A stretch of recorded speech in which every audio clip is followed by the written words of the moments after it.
ഈ പരിപാടിയിൽ മറ്റു കാര്യമായി ഒന്നുമില്ല.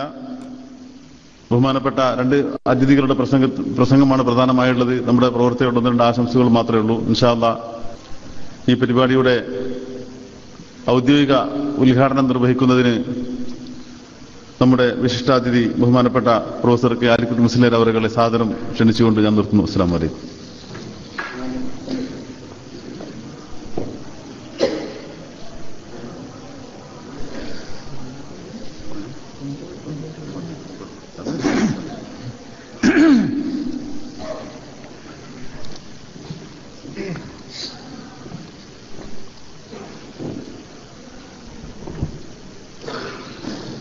السلام عليكم ورحمة الله وبركاته. الحمد لله رب العالمين والصلاة والسلام على أشرف المرسلين وعلى آله وأصحابه أجمعين. أعوذ بالله من الشيطان الرجيم. بسم الله الرحمن الرحيم. يا أيها الذين آمنوا اتقوا الله وكونوا مع الصادقين. സദഖല്ലാഹുൽ അലിയുൽ അദീം. ഈ യോഗത്തിൻ്റെ അധ്യക്ഷൻ ബഹുമാനപ്പെട്ട ഡോക്ടർ അബ്ദുറഹ്മാൻ മുസ്ലിയാർ വളവട്ടൂർ, മുഖ്യ പ്രഭാഷണം നടത്തുന്ന എൻ്റെ സഹപ്രവർത്തകൻ ബഹുമാനപ്പെട്ട നാസിർ ഫൈലി കൂടത്തായി, ബഹുമാനപ്പെട്ട കരീമാജി, ഹംസ മുസ്ലിയാർ, മമ്മൂക്കുട്ടി മുസ്ലിയാർ, നമ്മുടെ ഈ സെൻ്ററിൻ്റെ സാരഥികൾ, നേതാക്കളെ, സഹോദരന്മാരെ, ഈ ഒത്തുചേരൽ ഒരു സാലിഹ അമലായി അള്ളാഹു നമ്മിൽ നിന്ന് കബൂൽ ചെയ്യുമാറാവട്ടെ.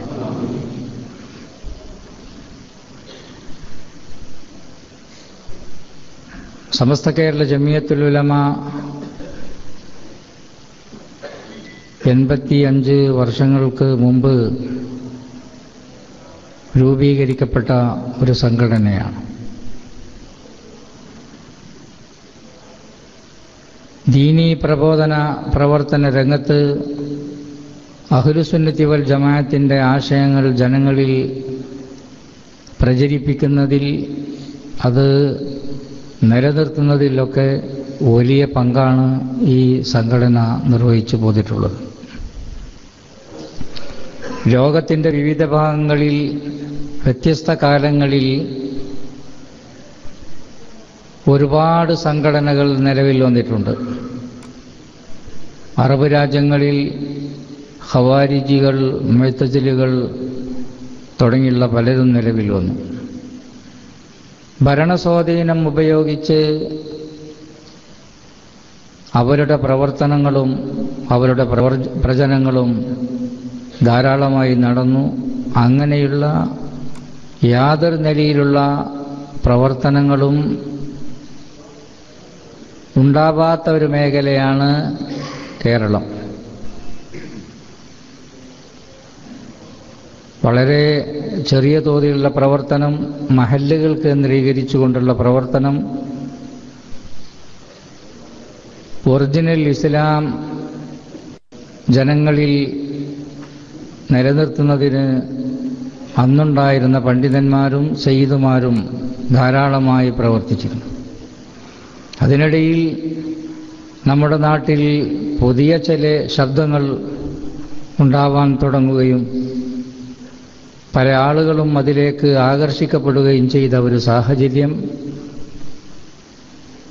ആ സന്ദർഭത്തിലാണ് ഇങ്ങനെ ഒരു സംഘടന സുന്നത്ത് ജമാഅത്തിൻ്റെ ആശയങ്ങൾ നിലനിർത്താൻ വേണ്ടി ഉണ്ടാക്കപ്പെട്ടത്. വരക്കൽ മുല്ലക്കോയ തങ്ങൾ നവ്വറല്ലാഹു മർക്കദഹു തങ്ങളവറുകളുടെ നേതൃത്വത്തിൽ കേരളത്തിൻ്റെ വിവിധ ഭാഗങ്ങളിൽ നിന്നുള്ള പണ്ഡിതന്മാർ ചേർന്നുകൊണ്ടാണ് ആ സംഘടന രൂപീകരിച്ചത്. ആദ്യം ചില സമ്മേളനങ്ങൾ നടത്തി നമ്മുടെ ആശയം ജനങ്ങളെ കേൾപ്പിക്കാനും തെറ്റായ പ്രചരണങ്ങളിൽ നിന്ന് ആളുകളെ മാറ്റി നിർത്താനുമാണ് ശ്രമിച്ചത്. സമസ്തയുടെ 1-ാം സമ്മേളനം, 2-ാം സമ്മേളനം, അങ്ങനെ 1, 2, 3 എന്ന് പറഞ്ഞുള്ള സമ്മേളനങ്ങളായിരുന്നു. 951 വിദ്യാഭ്യാസ ബോർഡ് രൂപീകരിക്കപ്പെട്ടത്. അതുവരെ മദ്രസയുമായുള്ള സംഘടിതമായ പ്രവർത്തനം ഉണ്ടായിരുന്നില്ല. ചില ഒത്തുപള്ളികളിൽ, പ്രൈവറ്റായ ചില സ്ഥലങ്ങളിൽ ഒക്കെ വെച്ചുകൊണ്ട് കുട്ടികളെ പഠിപ്പിക്കാനുള്ള സൗകര്യമാണ് അന്നുണ്ടായിരുന്നത്. പ്രത്യേക സാഹചര്യത്തിൽ ഇങ്ങനെ ഒരു മദ്രസ രൂപീകരിക്കാൻ നിർബന്ധിതമായി. സ്കൂളുകളിലും മറ്റും വെച്ച് പഠിപ്പിച്ചു വന്നിരുന്ന മതപഠനം നിർത്തപ്പെട്ട സന്ദർഭത്തിലാണ്, വിലക്കപ്പെട്ട സന്ദർഭങ്ങളിലാണ് മദ്രസ ബഹുമാനപ്പെട്ട സയ്യിദ് അബ്ദുറഹ്മാൻ ബാഫക്കി തങ്ങളുടെയും മറ്റും നിർദ്ദേശപ്രകാരമായിരുന്നു മദ്രസ രൂപീകരിക്കപ്പെട്ടത്. ഇന്ന് സമസ്തന്റെ കീഴിൽ 10,000-ഓളം മദ്രസകളുണ്ട്. 12 ലക്ഷം വിദ്യാർത്ഥികൾ ആ മദ്രസകളിൽ പഠിച്ചു വരുന്നു. 80,000-ലേറെ മുഅല്ലിമീങ്ങൾ. അറബ് രാജ്യങ്ങളിൽ ഇല്ലാത്ത, ഏറ്റവും കൂടുതൽ മുസ്ലിങ്ങളുള്ള പ്രദേശമായ ഇന്തോനേഷ്യയിൽ പോലും ഇല്ലാത്ത ഒരു മദ്രസ പ്രസ്ഥാനമാണ് കേരളത്തിൽ വളർന്നു വന്നത്. ഇസ്ലാമികമായ ഭരണമില്ല, സാമ്പത്തികമായുള്ള ഉയർച്ചയില്ല. എന്നാലും നമ്മുടെ സഹോദരന്മാരുടെ, സഹോദരിമാരുടെ ചെറിയ തോതിലുള്ള സംഭാവനകളും അവരുടെ മനസ്ഥിതിയും കൊണ്ടാണ് ഇത് നിലവിൽ വന്നത്. പിന്നെ സുന്നീയന സംഘം രൂപീകരിക്കപ്പെട്ടു യുവാക്കന്മാരുടെ പ്രവർത്തിക്കാനായിട്ട്. ഇന്ന് യുവജനങ്ങൾക്ക് ഒരുപാട് സംഘടനകളുണ്ട്. അതിൽപ്പെട്ട ഒരു സംഘടന വമി, World Assembly of Muslim Youth. ലോകത്തറിയപ്പെടുന്ന വലിയൊരു സംഘടനയാണ്. പക്ഷേ നമ്മുടെ സംഘടന പോലെ സാധാരണക്കാരിലേക്ക് ഇറങ്ങിച്ചെല്ലാൻ അവർക്ക് കഴിഞ്ഞിട്ടില്ല. 5000-ഓളം ശാഖ സുന്നീവന സംഘത്തിന് കേരളത്തിൻ്റെ വിവിധ ഭാഗങ്ങളിൽ, കേരള മുസ്ലിങ്ങളുള്ള മറ്റ് പ്രദേശങ്ങളിലുമൊക്കെ ഉണ്ടാക്കിയെടുക്കാൻ നമുക്ക് കഴിഞ്ഞിട്ടുണ്ട്.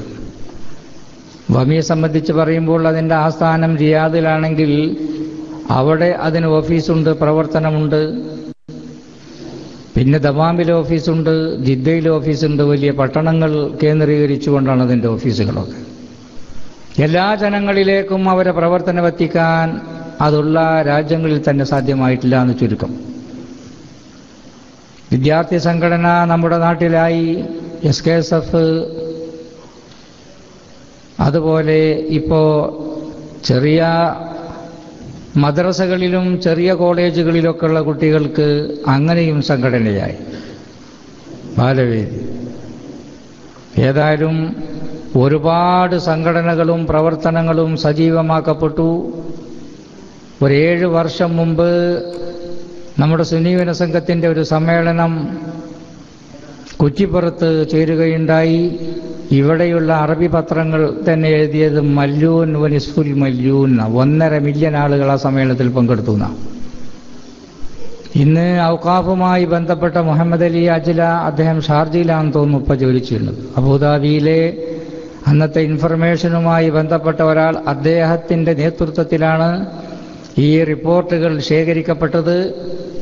അങ്ങനെ കേരളത്തെ സംബന്ധിച്ചിടത്തോളം ഇന്ത്യയിൽ ഇല്ലാത്ത, മറ്റ് സ്ഥലങ്ങളിലില്ലാത്ത ഇത്ര വലിയ ഒരു ജനക്കൂട്ടം വന്നെത്തുകയും ആ ആളുകളെല്ലാം സുന്നത്ത് ജമാഅത്തിൻ്റെ സന്ദേശം മറ്റുള്ള സ്ഥലങ്ങളിൽ പ്രചരിപ്പിക്കാനായി മുന്നിട്ട് വരികയും ചെയ്തു. എന്നാൽ 85-ാമത്തെ വാർഷികം ആഘോഷിക്കുന്ന സമസ്ത കേരള ജമിയത്തുൽ ഉലമ അതിൻ്റെ കേന്ദ്ര മുഷാവറ തീരുമാനിച്ചത് 85-ാം വാർഷികം മലപ്പുറത്ത് വെച്ച്, മലപ്പുറത്തിനടുത്തുള്ള കൂരിയാട്, വേങ്ങരക്ക് സമീപം, അവിടെ വെച്ച് നടത്താനാണ് തീരുമാനിച്ചത്. വലിയ സംഭവമാവും. കേരളത്തിലും കേരളത്തിൻ്റെ പുറത്തും എല്ലാ സ്ഥലങ്ങളിലും അതിൻ്റെ പ്രചരണ പ്രവർത്തനങ്ങൾ നടന്നുകൊണ്ടിരിക്കുകയാണ്. തനതായ ഇസ്ലാമിനെ ജനങ്ങൾക്ക് കാണിച്ചു കൊടുക്കുന്നതിനു വേണ്ടി ഒരുപാട് പ്രചരണങ്ങൾ, എതിർ പ്രചരണങ്ങളുണ്ട്. ആ പ്രചരണങ്ങളെയൊക്കെ തന്നെ മാറ്റി നിർത്തി ഒറിജിനൽ ഇസ്ലാം ഇന്നതാണെന്ന് കാണിച്ചു കൊടുക്കാനുള്ള സമ്മേളനമാണ്. ഇസ്ലാമിൻ്റെ സന്ദേശം നമുക്കറിയാം. കേരളത്തിൽ വളരെ മുമ്പ് വന്നിട്ടുണ്ട്. സഹാബിമാരിൽപ്പെട്ട പല ആളുകളും കേരളത്തിൽ വന്നു. കേരളത്തിൽ മാത്രമല്ല, ലോകത്തിൻ്റെ എല്ലാ ഭാഗങ്ങളിലും സഹാബിമാർ ഉന്നെത്തിയിട്ടുണ്ട്. സഹാബിമാരെത്താത്ത സ്ഥലങ്ങളിൽ അടുത്തടുത്ത കാലങ്ങളിലായി, അടുത്ത നൂറ്റാണ്ടുകളിലായി താബീങ്ങളും താബീങ്ങളും വന്നു. അവരാണ് ഈ സന്ദേശം ജനങ്ങൾക്ക് എത്തിച്ചു കൊടുത്തത്. ബഹുമാനപ്പെട്ട നബി സല്ലല്ലാഹു അലൈഹി വസല്ലമിന്റെ കൂടെ ഹജ്ജത്തിൽ വിദായിൽ പങ്കെടുത്ത സഹാബിമാർ 1.25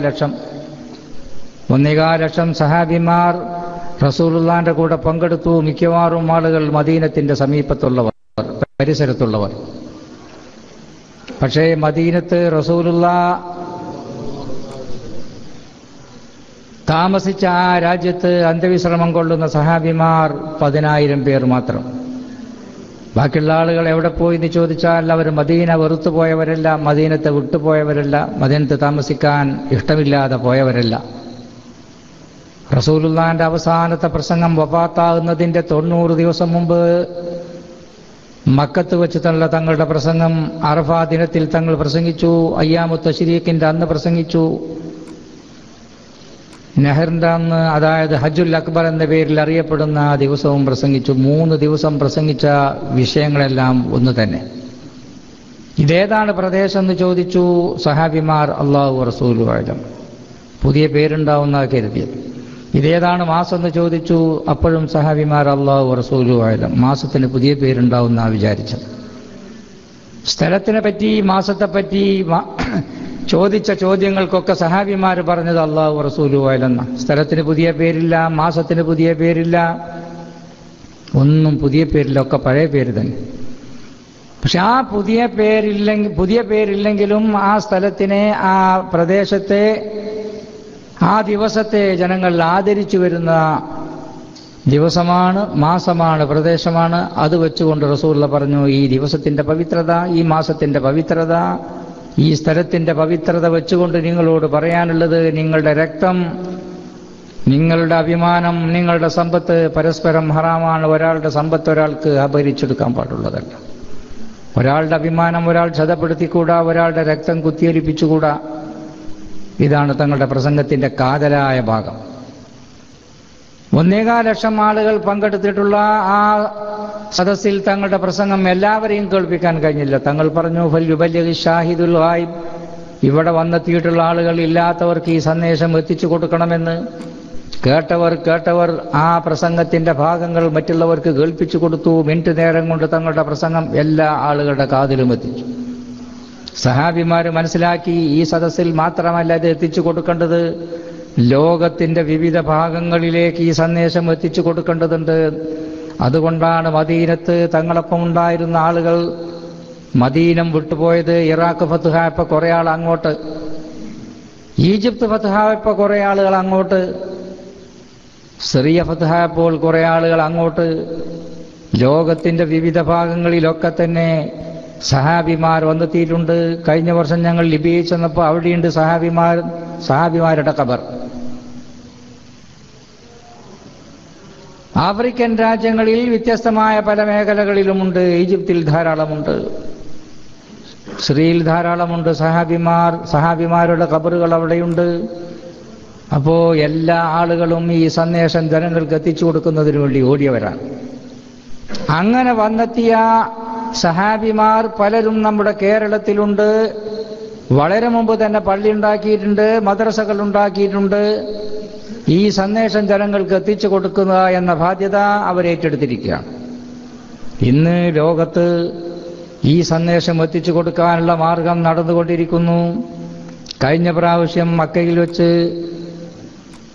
തറാവി നമസ്കാരത്തിന് കൂടിയപ്പോൾ ആദ്യത്തെ ദിവസം സൂറത്തുൽ ബഖറ മുതൽ 1 ജുസ് ഓതി.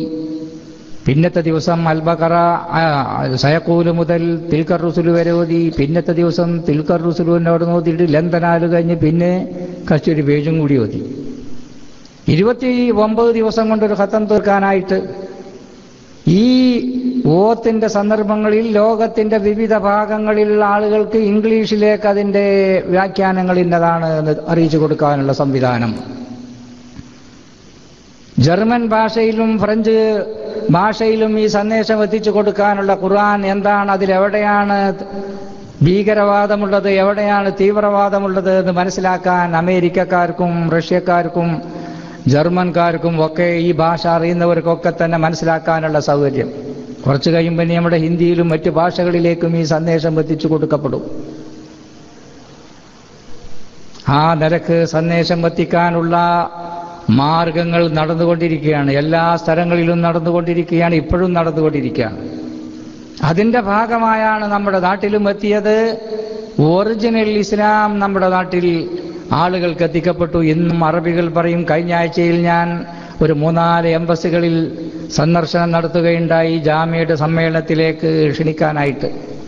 അപ്പോൾ കഴിഞ്ഞ പ്രാവശ്യം വന്ന കുവൈത്തിന്റെ അംബാസഡറും അതുപോലെ UAE-ന്റെ അംബാസഡറും പറഞ്ഞത്, നിങ്ങളവിടെ ഒരുപാട് യുവാക്കളുണ്ടെന്നാ. കുറ്റിപ്പുറം സമ്മേളനം കണ്ടിട്ടില്ല, ജാമ്യന്റെ സമ്മേളനം കണ്ടത്.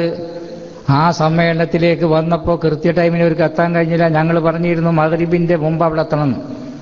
ഒരു മന്ത്രിമാരെ കൂടെ വരാൻ നിന്നു. മന്ത്രിമാർ നേരത്തെ എത്തി, അവർക്ക് എത്താൻ വളരെ പ്രയാസപ്പെട്ടു. അത് കഴിഞ്ഞതിന് ശേഷം അവർ കുറേ വിഷയങ്ങളെപ്പറ്റി പറഞ്ഞു. കഴിഞ്ഞ ആഴ്ച ഞാൻ ചെന്നപ്പോൾ പറയേണ്ട ഒരുപാട് ആളുകൾ, യുവാക്കന്മാർ നിങ്ങളുടെ കൂട്ടത്തിൽ ദീനീ പ്രബോധന പ്രവർത്തന രംഗത്ത് പ്രസംഗം കേൾക്കാൻ നിരത്തിയിരിക്കുന്നു. അതവർക്ക് പറയാനുള്ളത്. ഈ പ്രാവശ്യം വരാമെന്ന് പറഞ്ഞിരിക്കുക. അപ്പൊ ഈ സന്ദേശം ജനങ്ങൾക്ക് എത്തിച്ചു കൊടുക്കുക എന്നുള്ളത് നമ്മുടെ ബാധ്യതയായി ഏറ്റെടുത്തിരിക്കുകയാണ്. റസൂലുള്ളാഹി ഫൽയുബല്ലിഗി ഷാഹിദുൽ ഗായിബ് പറഞ്ഞു, ഇവിടെ കൂടിയ ആളുകൾ ഇല്ലാത്തവർക്ക് ഈ സന്ദേശം എത്തിച്ചു കൊടുക്കട്ടെ എന്ന് സകല ആളുകൾക്കും എത്തിച്ചു കൊടുക്കുന്നു. ഇന്ന് ഒരു പ്രസംഗം നമ്മൾ കഴിഞ്ഞാൽ ലോകത്ത് മുഴുവനും എത്തിക്കാനുള്ള സൗകര്യമായി. 2 മാസം മുമ്പ് ഞാൻ റിയാദിൽ വെച്ച് ഒരു പരിപാടിയിൽ പങ്കെടുത്തു. രാത്രി ഒരു അർദ്ധരാത്രിയുടെ അടുത്താണ് നമ്മുടെ സഹോദരന്മാരെല്ലാം കച്ചവടം കഴിഞ്ഞു വന്നതിന് ശേഷം ആ പരിപാടിയിൽ പങ്കെടുത്തു. പിറ്റേന്ന് വെള്ളിയാഴ്ച അവിടുന്ന് നമ്മളുടെ ഒരു ഫൈലി, നമ്മുടെ ഒരു സുഹൃത്ത് പറഞ്ഞു, ഒരു പരിപാടി ഉണ്ട്, ആ പരിപാടിയിൽ പങ്കെടുക്കണം. ആ പരിപാടിയിൽ പങ്കെടുക്കാൻ പോയി. അതിൽ കുറേ ആൾക്കാർ അമേരിക്കക്കാരുണ്ട്, കുറച്ച് ആൾക്കാർ ജർമ്മൻകാരുണ്ട്, കുറച്ച് ആൾക്കാർ വേറെ വ്യത്യസ്ത രാജ്യങ്ങളിൽ നിന്നുള്ള ആൾക്കാരുണ്ട്. തസൗഫിനെ പറ്റിയാണ് ഞാൻ സംസാരിച്ചത്. തസൗഫിനെ സംബന്ധിച്ച് സംസാരം കഴിഞ്ഞതിന് ശേഷം പിറ്റേ ദിവസം ശനിയാഴ്ച ഞാൻ പോന്നു. ഞായറാഴ്ച നമ്മളെ കുട്ടികൾ വിളിച്ചിട്ട് പറഞ്ഞു, അമേരിക്കയിൽ അതുപോലെ ജർമ്മനിയിൽ നമ്മുടെ പ്രസംഗം കേൾക്കാൻ കഴിഞ്ഞു, അവിടുത്തെ സുഹൃത്തുക്കൾ കേട്ടു എന്ന്. ഇന്ന് ഇവിടെ പറയുന്ന സംസാരം മറ്റു പല ദിക്കുകളിലും കേൾപ്പിക്കാനുള്ള സൗകര്യമാണ്. പ്രബോധനത്തിന്റെ മാർഗമാണ്. നമ്മുടെ ഈ പ്രസംഗം പലർക്കും കേൾക്കും. കഴിഞ്ഞ പ്രാവശ്യം ഞാൻ കരിങ്കത്താലിയിൽ ഒരു പ്രസംഗം കഴിഞ്ഞ് മടങ്ങിപ്പോരുമ്പോൾ ദമാമിൽ നിന്നുള്ള കുറെ കുട്ടികൾ പറഞ്ഞു, ഉസ്താദിന്റെ പ്രസംഗം ഞങ്ങൾ കേട്ടു. ഫൽയുബല്ലിഗി ഷാഹിദുൽ ഗായിബ് അമേരിക്കയിലുള്ളവർക്ക്, ലോകത്തിന്റെ വിവിധ ഭാഗങ്ങളിലുള്ള ആളുകൾക്ക്, നമ്മുടെ ഭാഷ തിരിയുന്നവർക്കൊക്കെ മനസ്സിലാക്കാൻ സൗകര്യമുണ്ട്. അപ്പോ ഇന്ന് നമ്മുടെ പ്രചരണവും പ്രവർത്തനവും എല്ലാം അതിന്റെ ശൈലി മാറി. നമ്മൾ ആളുകൾ അത് കേൾക്കുന്നതോടുകൂടി മനസ്സിലാക്കുന്നതോടുകൂടി വ്യത്യസ്ത മേഖലയിലുള്ള ആളുകൾക്ക് അപ്പോൾ തന്നെ അത് മനസ്സിലാക്കാനും അത് ഗ്രഹിക്കാനുള്ള സൗകര്യമാണ്. അങ്ങനെയുള്ള വലിയൊരു സമ്മേളനത്തിനാണ് പുതിയ ഒരുപാട് സിസ്റ്റങ്ങളുമായി നമ്മുടെ സമ്മേളനം നടക്കാൻ പോകുന്നു. ഒരുപാട് നേതാക്കന്മാർ അതിൽ പങ്കെടുക്കണം. അങ്ങനെ പങ്കെടുത്തിട്ട് അവർക്ക് നമ്മളെപ്പറ്റി മനസ്സിലാക്കണം. ദീനീ പ്രബോധന പ്രവർത്തനം ഓരോ രാജ്യത്തും നടത്തുന്നതിനെ സംബന്ധിച്ച് കുറ്റിപ്പുറത്ത് 7 വർഷം മുമ്പ് നടന്ന സമ്മേളനം കഴിഞ്ഞ് ഞാൻ ഇവിടെ വന്ന സമയത്ത് ആ പങ്കെടുത്ത പല ആളുകളുമായി ബന്ധപ്പെടാൻ കഴിഞ്ഞപ്പോൾ ഇവിടുത്തെ പത്രങ്ങളെടുത്ത് നമുക്ക് കാണിച്ചു തരികയാണ് അവർ. പക്ഷേ ഇവിടുത്തെ പത്രങ്ങളിൽ വാർത്തകൾ വന്ന് 2 ദിവസം കഴിഞ്ഞപ്പോഴത്തേക്ക് പത്രം നമ്മുടെ നാട്ടിൽ അവിടെ തന്നെ വായിച്ചിട്ടുണ്ട്. പക്ഷേ വളരെ കരുതി വെച്ചിരിക്കുക. ഈ നിലക്ക് വലിയൊരു സമ്മേളനമാണ് നടക്കാൻ പോകുന്നത്. ഇവിടുന്ന് നേതാക്കന്മാർ പങ്കെടുക്കണം. നിങ്ങളുടെ കൂട്ടത്തിൽ നിന്നുള്ള ആളുകൾ അതിൽ പങ്കെടുക്കണം. നാട്ടിൽ വരുന്ന ആളുകൾ അതിൽ പങ്കെടുക്കണം. അത്തരക്കാരായ ആളുകളെ ക്ഷണിക്കുന്നതിന് വേണ്ടിയാണ് ഇവിടെ ഞങ്ങൾ വന്നെത്തിയിട്ടുള്ളത്. നാളെ ബഹാവുദ്ദീൻ മുസ്ലിയാർ വന്നെത്തും. അതുപോലെ ബഹുമാനപ്പെട്ട ഹംസക്കുട്ടി മുസ്ലിയാർ ഇവിടെ തന്നെ ഉണ്ട്. നമ്മുടെ സഹോദരൻ നാസർ ഫൈസി ഇവിടെയുണ്ട്. ഞങ്ങളുടെയൊക്കെ ദൗത്യം ഈ സന്ദേശം നമ്മുടെ സഹോദരന്മാർക്ക് എത്തിച്ചു കൊടുക്കലാണ്. കൂടാതെ നിങ്ങൾ അതിലേക്ക് ക്ഷണിക്കലുമാണ്. മാത്രമല്ല, പഴയ കാലം മുതൽക്ക് തന്നെ നമ്മുടെ സ്ഥാപനങ്ങൾ ഉണക്കുന്നതിലും അതുപോലെ സംഘടനയുടെ പ്രവർത്തനങ്ങളിലും സമ്മേളനങ്ങൾ നടത്തുന്നതിലുമൊക്കെ വലിയ പങ്ക് വഹിച്ചിട്ടുള്ളത്, വലിയ സഹായം നൽകിയിട്ടുള്ള ആളുകളാണ് ഈ മേഖലയിലുള്ള, ഗൾഫ് മേഖലയിലുള്ള, പ്രത്യേകിച്ച് അബുദാബി, ദുബൈയിലുള്ള സ്ഥലങ്ങളിൽ. ഹജ്ജുമായി ബന്ധപ്പെട്ട് ഞാൻ മക്കത്തെത്തി. ആ യാത്ര, മക്ക ഹജ്ജ് കഴിഞ്ഞതിന് ശേഷം റിയാദിലെത്തിയപ്പോൾ ഇതുപോലെ നമ്മുടെ ആളുകൾ കൂടി അവരോടും ഇതേ പ്രസംഗം, ഇതേ കാര്യം അവിടെ മുമ്പിലും വെക്കുകയുണ്ടായി. അപ്പോൾ ആ സമ്മേളനം നമുക്ക് വലിയ ഒരു വിജയമാക്കി തീർക്കണം, വലിയ വിജയമാക്കി തീർക്കണം. ദീനീ പ്രബോധന പ്രവർത്തന രംഗത്ത് ഒരുപാട് കാര്യങ്ങൾ നമുക്ക് ചെയ്യാൻ കഴിയും. ഇന്ന് ഞാൻ യാത്ര ചെയ്യുമ്പോൾ എൻ്റെ അടുത്തിരുന്നിരുന്നത് ദുബായിൽ ജോലിക്കാരനായ വലിയൊരു ഉദ്യോഗസ്ഥനാണ്, ഒരു അമുസ്ലിമായ ഒരു സഹോദരൻ. അവർ ഇസ്ലാമിനെ പറ്റി മനസ്സിലാക്കിയിട്ടുണ്ട് നമ്മുടെ പ്രവർത്തനങ്ങൾ വഴിയായിട്ട്. ലോകത്തുള്ള വിവിധ ആളുകളെ വിവിധ രാജ്യങ്ങളിൽ നിന്ന് ആൾക്കാർ കണ്ടുകൊണ്ടിരിക്കുന്നു. പക്ഷെ ഇന്ത്യക്കാരുടെ സംസ്കാരം, പ്രത്യേകിച്ച് കേരളക്കാരുടെ സംസ്കാരം, അവരുടെ പെരുമാറ്റം, അവരുടെ എല്ലാ മതക്കാരോടുമായിട്ടുള്ള അവരുടെ ബന്ധങ്ങൾ, അതിനൊക്കെ അവർ സ്മരിക്കുകയാണ്. ബഹുമാനപ്പെട്ട ശിഹാബ് തങ്ങൾ ഏത് പ്രസംഗത്തിൽ പങ്കെടുത്താലും, ഏത് പള്ളി ഉദ്ഘാടനത്തിൽ വന്നാലും, ഏത് മദ്രസ ഉദ്ഘാടനത്തിൽ വന്നാലും എല്ലാ മനുഷ്യരോടും സ്നേഹം പങ്കിടുന്നതിനെ സംബന്ധിച്ചാൽ പറയാം. ഒരു മനുഷ്യന് സമാധാനമുണ്ടാണെങ്കിൽ അലാ ബിദിക്രില്ലാഹി തത്മഇന്നുൽ ഖുലൂബ്, തങ്ങളെ മിക്ക പ്രസംഗങ്ങളിൽ നമുക്ക് കാണാൻ കഴിയും. മനുഷ്യന് മനസമാധാനമുണ്ടാകുന്നത് അള്ളാഹുവിനെ സ്മരിക്കുമ്പോൾ മാത്രമാണ്. അത് പള്ളി മുഖേന, മദ്രസ മുഖേന, ഈ നിലക്കുള്ള ഒത്തുചേരൽ മുഖേന നമുക്ക് സാധ്യമാവുമെന്നാണ് തങ്ങൾ പറഞ്ഞിരുന്നത്. എത്ര പ്രവർത്തിച്ചാലും എത്ര സ്മരിച്ചാലും പോരാത്ത വലിയൊരു വ്യക്തിത്വത്തിന്റെ ഉടമ ബഹുമാനപ്പെട്ട ശിഹാബ് തങ്ങൾ നമ്മളെ സംബന്ധിച്ച് വ്യക്തിപരമായും സംഘടന സംബന്ധിച്ചും ജാമിയനെ സംബന്ധിച്ചും സമസ്തനെ സംബന്ധിച്ചും ഏത് മീറ്റിംഗ് ഉണ്ടായാലും അതിലൊക്കെ ഒരു പ്രധാന പങ്ക് തങ്ങൾക്ക് വഹിക്കാനുള്ളതാണ്. ഇനി നമ്മളൊപ്പല്ല. അള്ളാഹു ആഖിറം നന്നാക്കി കൊടുക്കുമാറാവട്ടെ. അപ്പോ ഈ സമ്മേളനം തങ്ങളെ സ്നേഹിക്കുന്നവർ, സമസ്തനെ സ്നേഹിക്കുന്നവർ, പണ്ഡിതന്മാരെ സ്നേഹിക്കുന്നവർ, വരക്കൽ മുല്ലക്കോയ തങ്ങൾ ഈ സംഘടന രൂപീകരിച്ചപ്പോൾ ഈ സന്ദേശം, അദ്ദേഹം കാണിച്ചു തന്ന ഈ പതാക, ഈ സന്ദേശം അത് അവസാനം വരെ അവസാനത്തെ ഉമ്മത്തിന് എത്തിച്ചു കൊടുക്കണം. മഹ്ദിമാമ വരുമ്പോൾ തൻ്റെ കൂടെ കൂടുന്ന ആൾക്കാർ എൻ്റെ അനുയായികളാവും എന്ന് ആഗ്രഹിച്ചിട്ടുള്ളതാണ്. അപ്പോൾ ഒരു വ്യത്യാസവും ഇല്ലാതെ നമ്മുടെ ആളുകൾ ഈ ആശയത്തിൽ തന്നെ ഉറച്ചു നിന്ന് ഒരുപാട് പ്രചരണങ്ങളും പ്രവർത്തനങ്ങളും ഒക്കെ നടക്കുന്നുണ്ട്. പക്ഷെ അതൊക്കെ ഉണ്ടെങ്കിലും നമ്മളെടുത്തുനിന്ന് അത്ര പ്രവർത്തിക്കാനുള്ള സൗകര്യമില്ല, അത്ര കൃത്യമായി ചെയ്യാനുള്ള ഒരു അവസരങ്ങളും നമുക്ക് കുറവാണ്. ആളുകൾ കുറേ ഉണ്ട് എന്നുള്ള നിലയിൽ നമ്മൾ കുറച്ച് മടിയന്മാരായിട്ടുമുണ്ട്. പക്ഷെ അങ്ങനെയല്ല, ഒന്ന് ഉണർന്ന് അതിലേക്ക് പ്രവർത്തിക്കണം.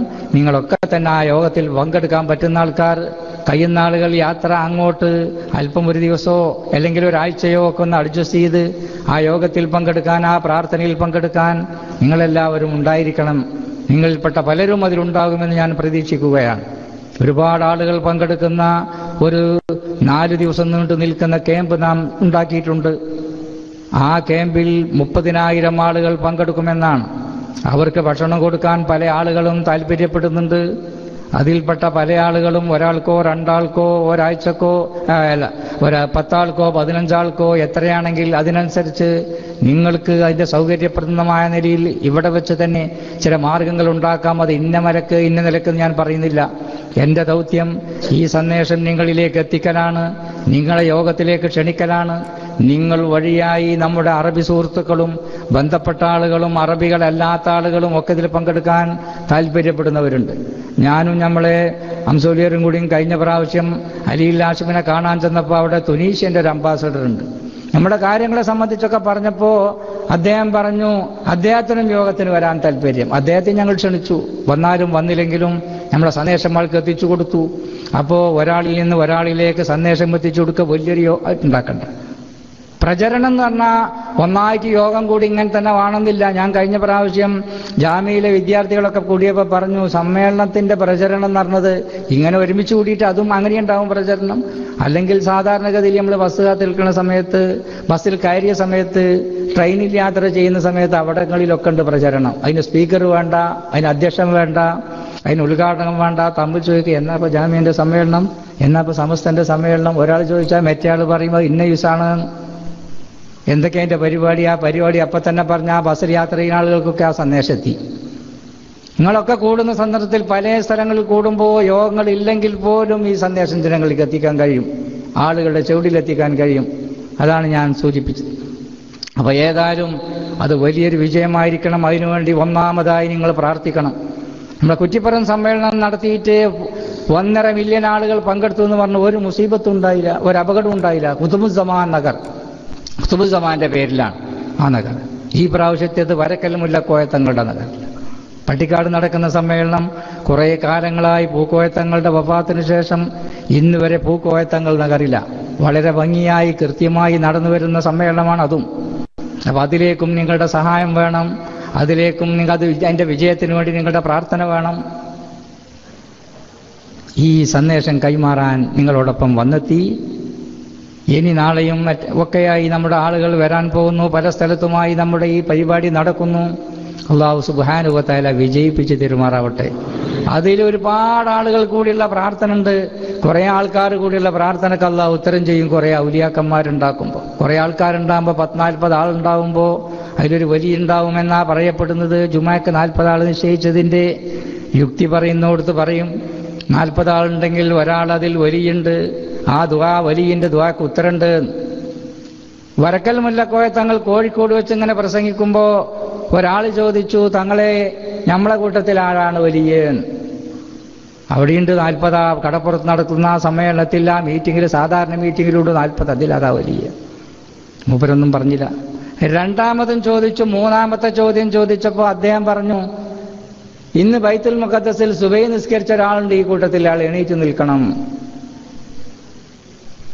ഒരു വട്ടം പറഞ്ഞു, 2 വട്ടം പറഞ്ഞു, മൂന്നാമത്തെ പ്രാവശ്യം പറഞ്ഞപ്പോൾ ഒരാൾ എണീറ്റ് നിന്നിട്ട് പറഞ്ഞു, സുബഹി നിസ്കരിക്കാൻ ബൈത്തുൽ മുഖദ്ദസിലും, ളുഹർ നിസ്കരിക്കാൻ മക്കത്തും, അസർ നിസ്കരിക്കാൻ മദീനത്ത് തങ്ങളെ കൂടെ ഞാനും ഉണ്ടായിരുന്നു. അപ്പോൾ ഒരു വലിയല്ല, 2 വലിയ അവിടെ ഉണ്ട്. ഇനി വലിയാക്കന്മാരുണ്ടോ എന്നറിയില്ല. അപ്പോൾ അങ്ങനെയുള്ള ഒരുപാട് ഔലിയാക്കന്മാർ കൂടുന്ന സദസ്സ്, ആ സദസ്സിൽ വെച്ചുള്ള പ്രാർത്ഥന അത് വളരെ പ്രയോജനകരമാണ്. നമുക്ക് പ്രാർത്ഥന വളരെ ആവശ്യമാണ്. മക്കളുടെ കാര്യത്തിൽ, നമ്മുടെ സമ്പത്തിൻ്റെ കാര്യത്തിൽ, നമ്മുടെ ആരോഗ്യത്തിൻ്റെ കാര്യത്തിലൊക്കെ ദുആ വേണം. കഴിഞ്ഞ പ്രാവശ്യം ജാമിയൻ്റെ സമ്മേളനം നടക്കുമ്പോൾ കുറച്ച് ആൾക്കാർ നമ്മളെ തിരുപ്പഞ്ചി മേമൂലിയരുടെ വന്നു, കൊല്ലത്തുകാരാ. കഴിഞ്ഞു പോകുമ്പോൾ ഉപയോഗിച്ച് നിങ്ങൾ ഏത് വഴിക്കാൻ പോകണു? അപ്പോൾ അവർ പറഞ്ഞു, ഞങ്ങൾ കോട്ടക്കൽ വഴി, എടപ്പാൾ വഴി അങ്ങനെയാണ് പോണത്. ജാമിയൻ്റെ സമ്മേളനം നടക്കുകയാണ്, നിങ്ങൾ ആ വഴിക്ക് പോയിക്കോളി, അവിടെ അത് വഴിയിലൊക്കെ ഒന്ന് പങ്കെടുത്ത് പോയിക്കോളി. അപ്പോൾ കുറേ മഹാന്മാരുള്ള ആ സദസ്സിൽ വെച്ച് ദ്വാരക്കുന്ന ദ്വാക്ക് ഉത്തരണ്ട്. ആ ദ്വാക്ക് പങ്കെടുക്കുന്നതിൽ വലിയ പുണ്യമുണ്ട്. അതിൽ പല മഹാന്മാരും പങ്കെടുക്കും. ഹജ്ജിനെ സംബന്ധിച്ച് പറഞ്ഞു കൊടുത്ത് ബുഖാരിയിൽ റിപ്പോർട്ട് ചെയ്തൊരു ഹദീസിൽ പറയുന്നു, റായിത്തു മൂസാ നബിനെ ഞാൻ കണ്ടു. ഒരു കയറ്റിറക്കത്തിൽ വെച്ച് മൂസാ നബി കയറി വരുന്നു, ഞാൻ ഇറങ്ങി ചെല്ലുന്നു. അല്ലെങ്കിൽ മൂസാ നബി ഇറങ്ങി വരുന്നു, ഞാൻ കയറ്റി. ഒരു കയറ്റിറക്കത്തിൽ വെച്ചാ രണ്ടാളും തമ്മിൽ കണ്ടത്. മൂസാ നബിക്ക് ലഹു ലജീജും ബി തെൽബിയ, തെൽബിയത്ത് കൊണ്ട് അദ്ദേഹം അത്യുച്ചത്തിൽ ലബ്ബൈക അല്ലാഹുമ്മ ലബ്ബൈക ലബ്ബൈക അല്ലാഹ്. ഇതിന്റെ വ്യാഖ്യാനത്തിൽ പറഞ്ഞു, അമ്പിയാക്കന്മാർ പങ്കെടുക്കും, നേതാക്കന്മാർ പങ്കെടുക്കും, മഹാന്മാരുടെ അറുവായുകൾ ഈ യോഗത്തിലൊക്കെ പങ്കെടുക്കും, ഹജ്ജിൽ പങ്കെടുക്കും എന്ന് മഹാന്മാർ രേഖപ്പെടുത്തിയിട്ടുണ്ട്. ലൈലത്തുൽ ഖദറിന്റെ ബഹുമാനത്തെ സംബന്ധിച്ച് പറഞ്ഞു കൊടുത്തും പറഞ്ഞിട്ടുണ്ട്. ലൈലത്തുൽ ഖദറിന്റെ തനസലുൽ മലായികത്തു വറൂഹു, മലക്കുകൾ ഇറങ്ങി വരും. അതുപോലെ റൂഹ് ഇറങ്ങുന്ന പറഞ്ഞാൽ അതുകൊണ്ട് ജിബ്രീലാണ് ഉദ്ദേശം എന്ന് പറഞ്ഞിട്ടുണ്ട് കുറേ ആൾക്കാർ, കുറേ മുഫസ്സിരീങ്ങൾ അങ്ങനെ പറഞ്ഞു. ചിലവർ പറഞ്ഞത് അവനാന്റെ വാപ്പാമാരുടെ ഉമ്മമാരുടെ മരിച്ച ആളുകളുടെ അറുവായികൾ അതിൽ പങ്കെടുക്കുന്നതാണ്. പ്രധാനമായ ദിവസങ്ങളിൽ അറുവാഹികൾ, നമ്മുടെ നേതാക്കന്മാരുടെ മരിച്ചുപോയവരുടെ അറുവാഹികൾ പങ്കെടുക്കും. കുറെ ആൾക്കാർ ഇങ്ങോട്ട് തിരിഞ്ഞിരിക്കുമ്പോൾ കുറെ ആൾക്കാർ ഇങ്ങോട്ട് തിരിഞ്ഞിരിക്കും. പണ്ട് ശംസുലുലമ പറഞ്ഞിട്ടുണ്ട്, നമ്മുടെ മഹാന്മാരായിട്ടുള്ള ആളുകളൊക്കെ ഇവിടെ ഈ സദസ്സിലുണ്ട്, ഈ സ്റ്റേജിലുണ്ട്. സ്റ്റേജിലുള്ളവർ അങ്ങോട്ട് തിരിഞ്ഞു നിൽക്കുന്നു, സദസ്സിലുള്ള ആൾക്കാർ ഇങ്ങോട്ട് തിരിഞ്ഞു നിൽക്കുന്നു. അവിടങ്ങളിലും ഇവിടങ്ങളിലൊക്കെ കഴിഞ്ഞ കൊല്ലം നമ്മളോടുകൂടെ ഉണ്ടായിരുന്ന പല ആൾക്കാരും നമ്മളോടുകൂടെ ഇപ്പം കാണില്ല എന്നുള്ളൂ. അവരുടെയൊക്കെ സാന്നിധ്യം ഇതിലുണ്ട്. അപ്പം ലക്ഷക്കണക്കിൽ പങ്കെടുക്കുന്ന ആളുകൾ പങ്കെടുക്കുന്ന സമ്മേളനമാണ് സമസ്തങ്ങൾ. അതിലൊരുപാട് മഹാന്മാർ പങ്കെടുക്കും, ജീവിച്ചവരും അല്ലാത്തവരുടെ അറുവായുകളൊക്കെ പങ്കെടുക്കും. അവിടെ വെച്ച് ദുആ നടത്തും. ആ ദുആയില് നമ്മൾക്കൊക്കെ ഒരുപാട് പ്രയാസങ്ങളുണ്ട്. മുസ്ലിങ്ങൾക്ക്, ലോകത്തുള്ള മുസ്ലിങ്ങൾക്ക് പ്രയാസമുണ്ട്. ലോകത്തുള്ള സർവ്വജനങ്ങൾക്കും പ്രയാസമുണ്ട്. നേരത്തെ ഞാൻ പറഞ്ഞതുപോലെ തീവ്രവാദം, അതുപോലെ പ്രശ്നങ്ങളാണ്. ഒരു മനുഷ്യൻ പുറത്തിറങ്ങിപ്പോയാൽ എപ്പോഴാ വരികയെന്ന് തിരിച്ച് പറയാൻ സാധ്യമല്ല. ചിലപ്പോൾ അവൻ്റെ രക്തത്തിൽ കുളിച്ച നിലയിൽ ബോംബെറിഞ്ഞ്, അല്ലെങ്കിൽ തീവ്രവാദികളുടെ ആക്രമണത്തിന് വിധേയമായി ബോംബ് പൊട്ടി അങ്ങനെയൊക്കെ മരിച്ചിട്ടാ. അള്ളാഹു കാത്തിരക്ഷിക്കുമാറാവട്ടെ. അപ്പോൾ ഇതൊക്കെ ലോകത്ത് നടക്കുന്ന ഫസാദുകളാണ്. ആ ഫസാദിനെ തൊട്ടൊക്കെ രക്ഷ ഉണ്ടാവാനുള്ള ദുആ അതൊക്കെ അവിടെ ചെമ്പ് നടത്തണം. ലോകത്തുള്ള എല്ലാവർക്കും വേണ്ടി, എല്ലാ മനുഷ്യർക്കുള്ള സമാധാനത്തിന് വേണ്ടി, രക്ഷയ്ക്ക് വേണ്ടി, ലോകത്തുള്ള മുസ്ലിംകൾക്കുള്ള രക്ഷയ്ക്ക് വേണ്ടി, ബൈത്തുൽ മുഖദ്ദസിന് വേണ്ടി, എന്തിനൊക്കെ വേണ്ടിയാണ് നമുക്ക് പ്രാർത്ഥിക്കാനുള്ളത്. അതിനൊക്കെ പ്രാർത്ഥിക്കേണ്ട, അതൊക്കെ നമ്മളെ ബാധ്യതയുമാണ്. നമ്മുടെ ബാധ്യത നിറവേറ്റണമെന്നുണ്ടെങ്കിൽ മുഅ്മിനീങ്ങൾക്ക് ദ്വാരക്കാത്തൊരു ദ്വാ ഒരു പ്രവർത്തനം നമുക്കില്ല. നിക്കാഹിന്റെ ഖുതുബയാണെങ്കിൽ അതിലുണ്ട് ദ്വാ, സാധാരണ ജുമാ ഖുതുബയാണെങ്കിലും അതിലുണ്ട് ദ്വാ. മുഅ്മിനീങ്ങൾക്ക് വേണ്ടിയുള്ള ദ്വാ അല്ലാതെ എന്ത് ഖുതുബേ? അല്ലാഹു മഗ്ഫിർ ലിൽ മുഅ്മിനീന വൽ മുഅ്മിനാത്ത്, മുഅ്മിനീങ്ങളായ ആണുങ്ങൾക്കും പെണ്ണുങ്ങൾക്കും, അൽഹയ്യായി മിന്നും വൽ അംവാത്ത്, ജീവിച്ചിരിക്കുന്നവർക്കും മരിച്ചവർക്കും. മക്കത്ത് ചിലപ്പോൾ ദ്വാരക്കൽ അൽഹയ്യായി മിന്നും വൽ മയ്യിത്തീന, അർത്ഥം രണ്ടും ഒന്ന് തന്നെ. ജീവിച്ചിരിക്കുന്നവർക്കും മരിച്ചവർക്കും, സ്ത്രീകൾക്കും പുരുഷന്മാർക്കും എല്ലാവർക്കും വേണ്ടിയുള്ള ദ്വാ. നാട്ടിൽ നടക്കുന്ന ഖുതുബത്ത് നാട്ടിലുള്ള ആളുകൾക്ക് വേണ്ടി മാത്രമല്ല ദ്വാ. അമേരിക്കയിലുള്ള മുസ്ലിങ്ങൾക്ക് വേണ്ടി, അമേരിക്കയിലെ ജനങ്ങൾക്ക് വേണ്ടി, ലോകത്തിന്റെ വിവിധ ഭാഗങ്ങളിലുള്ള ആളുകൾക്ക് വേണ്ടി, അവർക്കൊക്കെ ഉള്ള ദ്വാ നമ്മളെ ഖുതുബയിൽ. സമാധാനത്തിന് വേണ്ടി, സമാധാനം ആഗ്രഹിക്കുന്നവർക്ക് വേണ്ടിയുള്ള ദ്വാ, സമാധാനത്തിന് വേണ്ടിയുള്ള ദ്വാ, അതാണ് ഇന്ന് ലോകത്ത് ആവശ്യമായിട്ടുള്ളത്. അതാണ് നമ്മുടെ ദൗത്യം.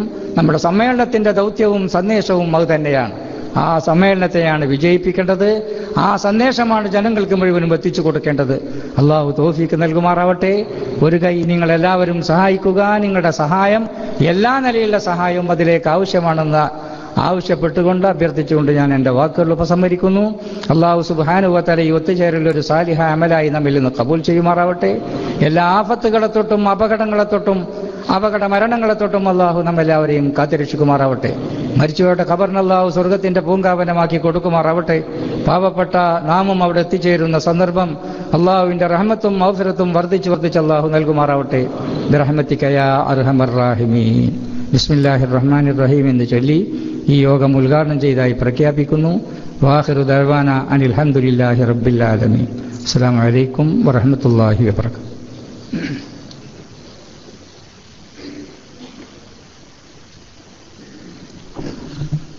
ഒട്ടനവധി വിശിഷ്ട വ്യക്തിത്വങ്ങൾ ഈ പരിപാടിയിലുണ്ട്. ബഹുമാനപ്പെട്ട മമ്മിക്കുട്ടി മുസ്ലിയാർ, അതുപോലെ ഇന്ത്യൻ ഇസ്ലാമിക് സെക്രട്ടറി ബഹുമാനപ്പെട്ട മൊയ്തുവാജി, എല്ലാവരും ആശംസ നേരേണ്ടവരാണ്. എല്ലാവരുടെയും ആശംസ നമ്മൾ ഇവിടെ അറിയിച്ചുകൊണ്ട് സമയം മുഖ്യപ്രഭാഷകൻ ബഹുമാനപ്പെട്ട നാസർ ഫൈസി കൂടത്തെ അവർക്ക് നൽകിയാണ്.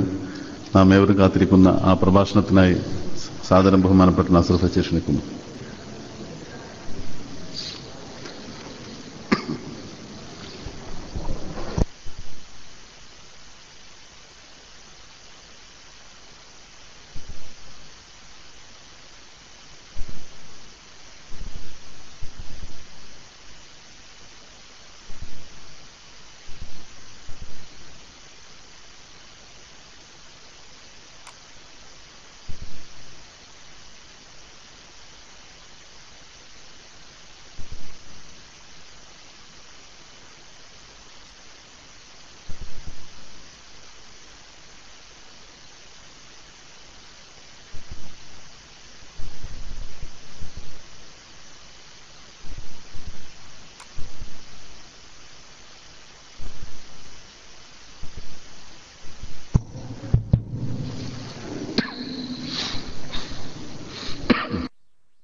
السلام عليكم ورحمة الله وبركاته.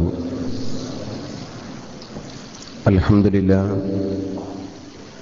نحمده ونستعينه ونؤمن به ونتوكل عليه ونعوذ بالله من شرور أنفسنا ومن سيئات أعمالنا.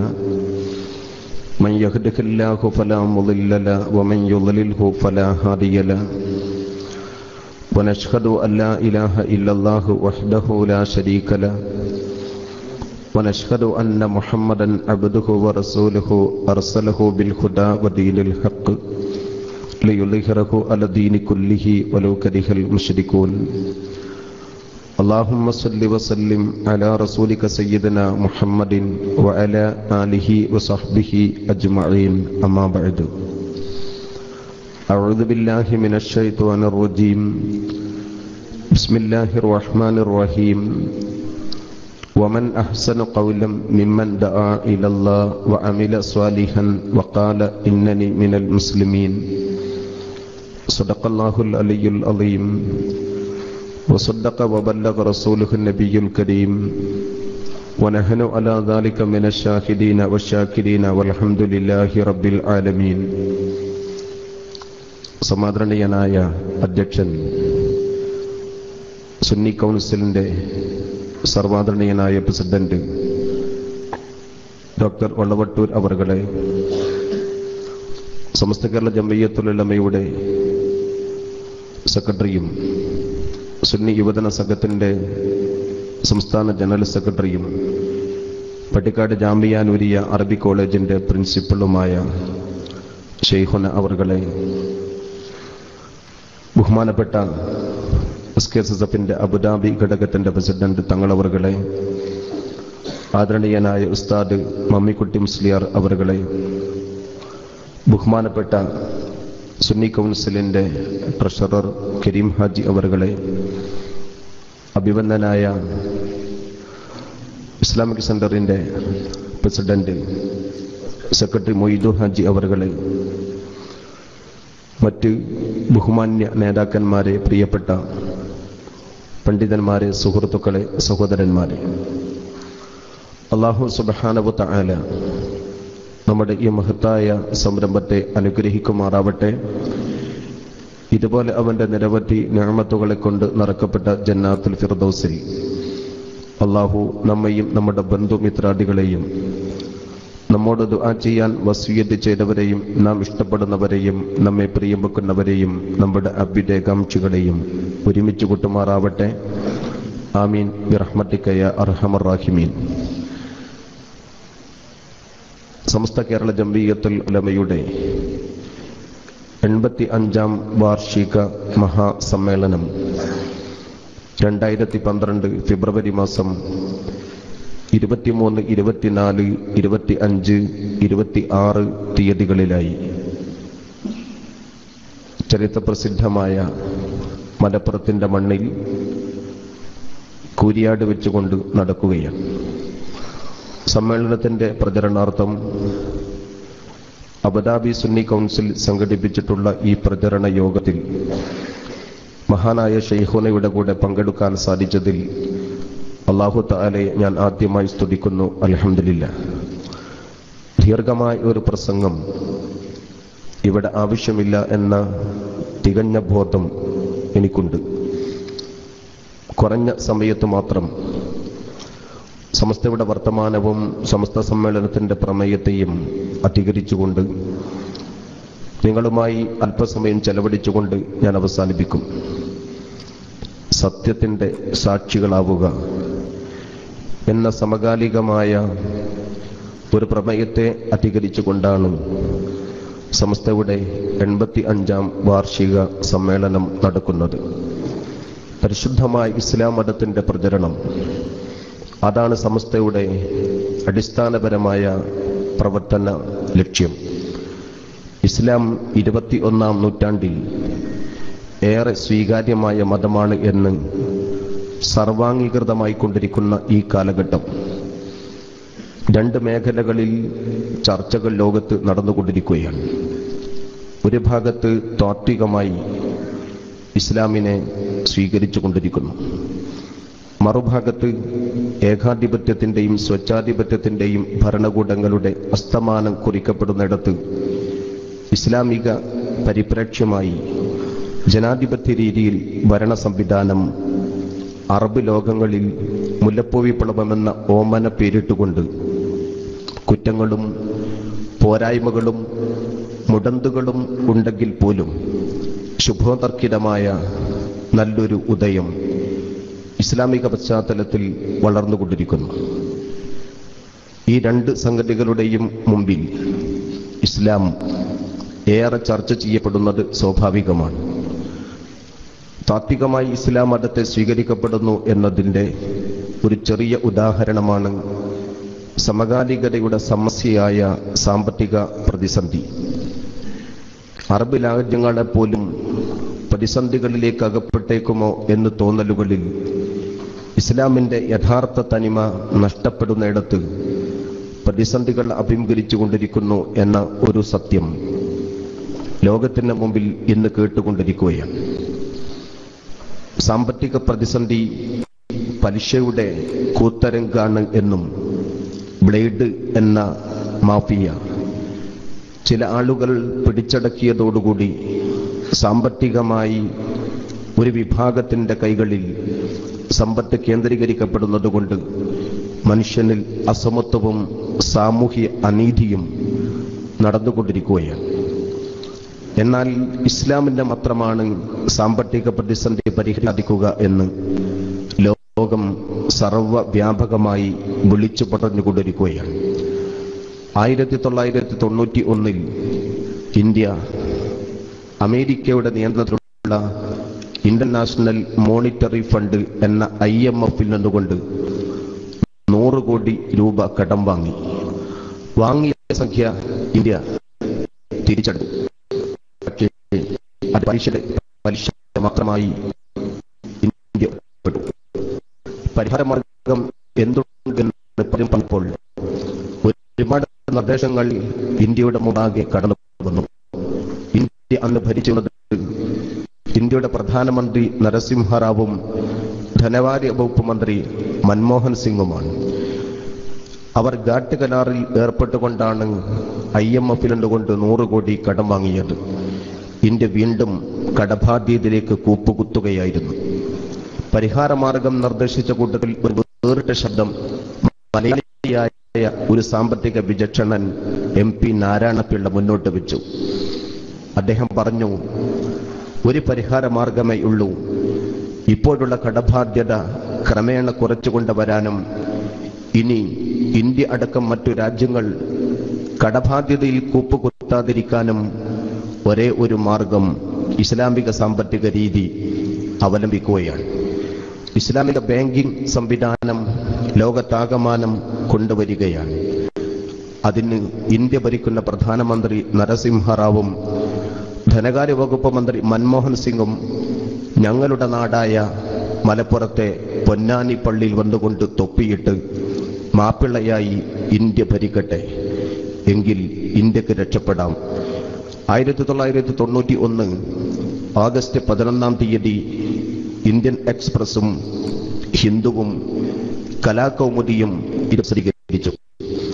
അരുൺഷൂരി എന്ന പറയുന്ന സംഘപരിവാറിലെ ബുദ്ധിജീവി പറഞ്ഞു, MP നാരായണപിള്ള, നിങ്ങൾ എന്താ മുസ്ലിം ആവുകയാണോ?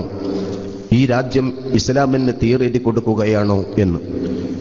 നാരായണപിള്ള അരുൺഷൂരിയോട് മറുപടി പറഞ്ഞു, ഞാൻ ഹിന്ദുവാണ്, ഒരു സവർണ കുടുംബത്തിൽ ജനിച്ച, വേദങ്ങളും പുരാണങ്ങളും ശ്രുതികളും സ്മൃതികളും പഠിച്ച ഹിന്ദുവാണ്. അരുൺഷൂരിയുടെ രാഷ്ട്രീയം എനിക്കറിയില്ല.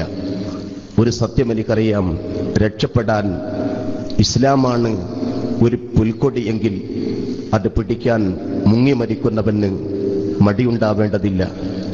ഒരുപക്ഷെ ഇത് ഞാൻ ഇപ്പോൾ പറഞ്ഞത് നിങ്ങൾക്ക് ഉൾക്കൊള്ളാൻ സാധ്യമല്ലെങ്കിൽ എൻ്റെ മരണശേഷം നിങ്ങളത് വിളിച്ചു പറഞ്ഞേക്കും എന്ന്. MP നാരായണപിള്ള ഇന്ത്യയുടെ പ്രധാനമന്ത്രിയായി ആദരണീയനായ മതേതരത്വത്തിന്റെ സന്ദേശവാഹകൻ ബഹുമാന്യനായ മൻമോഹൻ സിംഗ് ഇന്ത്യയുടെ പ്രധാനമന്ത്രിയായി. വർഷങ്ങൾക്ക് ശേഷം അദ്ദേഹം പ്രധാനമന്ത്രി പദത്തിൽ 5 കൊല്ലം പൂർത്തിയാക്കിയ ശേഷം ലോകത്തോട്, ഇന്ത്യൻ ജനതയോട് ഒരു പ്രഖ്യാപനം നടത്തി. സാമ്പത്തിക പ്രതിസന്ധി പരിഹരിക്കാൻ, കടബാധ്യതയിൽ അകപ്പെടുന്ന കർഷകന്റെ കൂട്ട ആത്മഹത്യ പിടിച്ചെടുക്കാൻ ഒരു പരിഹാര മാർഗമേ ഉള്ളൂ. വിദേശത്തുള്ള ഇന്ത്യക്കാർ അവരുടെ പണത്തിന്റെ നല്ലൊരു വിഹിതം ഇന്ത്യൻ ബാങ്കിൽ ഡിപ്പോസിറ്റ് ചെയ്യട്ടെ. ആ ബാങ്കെല്ലാം ഇസ്ലാമിക ബാങ്കാവട്ടെ. ഇസ്ലാമിക ബാങ്ക് സ്ഥാപിച്ച് ഇന്ത്യക്കാരായ വിദേശ ബിസിനസ്സുകാർ പണത്തിന്റെ ഒരു ഭാഗം പലിശരഹിത വായ്പാ പദ്ധതിക്ക് വേണ്ടി ഇന്ത്യൻ ബാങ്കിൽ ഡെപ്പോസിറ്റ് ചെയ്യണം. ലോകത്തൊരുപാട് ഇസ്ലാമിക ബാങ്കുകളുണ്ട്. അവിടെ നിക്ഷേപിക്കുന്നതിന് പകരം നിങ്ങൾക്കുള്ള ആവശ്യപ്രകാരം ഇസ്ലാമിക ബാങ്ക് ഇന്ത്യയിൽ നമ്മൾ സ്ഥാപിക്കാം. അവിടെ നിങ്ങളുടെ നിക്ഷേപം. പലിശ വാങ്ങാൻ ആഗ്രഹിക്കാത്ത സമ്പന്നൻ അവർ ഈ ബാങ്കിൽ വെച്ചാൽ അവർക്ക് വായ്പ കൊടുക്കാൻ, പാവപ്പെട്ടക്ക് വായ്പ കൊടുക്കാൻ സാധിക്കും. അതിന് MA യൂസുഫ് അലി മുന്നോട്ട് വരട്ടെ എന്ന് പറഞ്ഞുകൊണ്ട് മൻമോഹൻ സിംഗ് അസന്നിഗ്ധമായി ഇന്ത്യയിൽ ഇസ്ലാമിക ബാങ്കിന് വേണ്ടി ശബ്ദിച്ചു. ആ സന്ദർഭത്തിൽ അരുൺ ഷൂരി വീണ്ടും ശബ്ദിച്ചു. കൂട്ടത്തിൽ സുബ്രഹ്മണ്യം സ്വാമി എന്ന സംഘപരിവാറിന്റെ മറ്റൊരു ബുദ്ധിരാജാവും ഇതിനെതിരെ ശബ്ദിച്ചു. അവർ പറഞ്ഞു, മൻമോഹൻ സിംഗ് മൗലാന സിംഗ് ആണോ? മൻമോഹൻ സിംഗിന്റെ താടി മുസ്ലിയാക്കന്മാരുടെ താടിയാണോ? മൻമോഹൻ സിംഗിന്റെ തലക്കെട്ട് മുസ്ലിം മത പണ്ഡിതന്മാരുടെ തലക്കെട്ടാണോ എന്ന് ചോദിച്ചു. മൻമോഹൻ സിംഗ് പറഞ്ഞു, ഞാൻ എൻ്റെ ഭരണത്തിൽ നിന്നുകൊണ്ട് എനിക്ക് ബോധ്യപ്പെട്ട ഒരു സത്യം വിളിച്ചു പറഞ്ഞതാണ്. ഇത് ഇസ്ലാമിക രാഷ്ട്രവാദമല്ല, ഇസ്ലാമിക മതരാഷ്ട്രവാദത്തിലേക്ക് കൊണ്ടുപോകലുമല്ല, ഇന്ത്യക്ക് രക്ഷപ്പെടാനുള്ളൊരു വഴി പറഞ്ഞതാണ് എന്ന്. 5 കൊല്ലക്കാലം കേരളത്തിന്റെ ധനകാര്യ വകുപ്പ് കൈകാര്യം ചെയ്തത് ഡോക്ടർ തോമസ് ഐസക്കാണ്. തോമസ് ഐസക് 5 കൊല്ലം ഭരണം നടത്തി കേരളത്തിന്റെ ധനകാര്യ വകുപ്പ് കൈകാര്യം ചെയ്തു. ഭരണം വിട്ടിറങ്ങുന്നതിന്റെ 15 ദിവസം മുമ്പ് കേരളത്തിൽ അദ്ദേഹം അവതരിപ്പിച്ച ഒരു സാമ്പത്തിക ബജറ്റ്, ആ അവതരണത്തിന്റെ പ്രസംഗത്തിൽ അദ്ദേഹം പറഞ്ഞു, ഒരു സത്യം വളരെ ബോധ്യമായി ഞാൻ പറയുന്നു, ഈ ബജറ്റ് ഇങ്ങനൊക്കെ തന്നെ ആണെങ്കിലും കർഷകന്റെ കൂട്ട ആത്മഹത്യ, വയനാടിന്റെ മലപ്രദേശങ്ങളിൽ ജനങ്ങൾ കൂട്ട ആത്മഹത്യക്ക് വിധേയമായിക്കൊണ്ടിരിക്കുന്നു. പരിഹാരം ഒരുപാടുണ്ടെങ്കിലും ഒന്ന് മാത്രമേ പ്രായോഗികമുള്ളൂ, ഇസ്ലാമിക ബാങ്ക് കേരളത്തിൽ ഉടനീളം ഉണ്ടാകണം, എങ്കിൽ മാത്രമേ രക്ഷപ്പെടാൻ സാധിക്കൂ. അദ്ദേഹം ആ പ്രസംഗം കഴിഞ്ഞ് പുറത്തിറങ്ങിയപ്പോൾ മീഡിയ റൂമിൽ വെച്ചുകൊണ്ട് പത്രക്കാർ മുഴുവനും ഒന്നിച്ച് ചോദിച്ചു, തോമസ് ഐസക്, താങ്കൾ ഇത് പറഞ്ഞത് സ്വബോധത്തോടു കൂടിയാണോ, സുചിന്തിതമാണോ? അദ്ദേഹം പറഞ്ഞു മറുപടി, ഞാൻ എൻ്റെ പ്രസംഗത്തിൽ ഞാൻ എൻ്റെ ഈ ബഡ്ജറ്റിൽ എഴുതാൻ ഉദ്ദേശിച്ചതാണ്, പക്ഷേ അതൊരു പക്ഷേ ചിലർക്ക് ദഹിക്കില്ല എന്നെനിക്കറിയാം.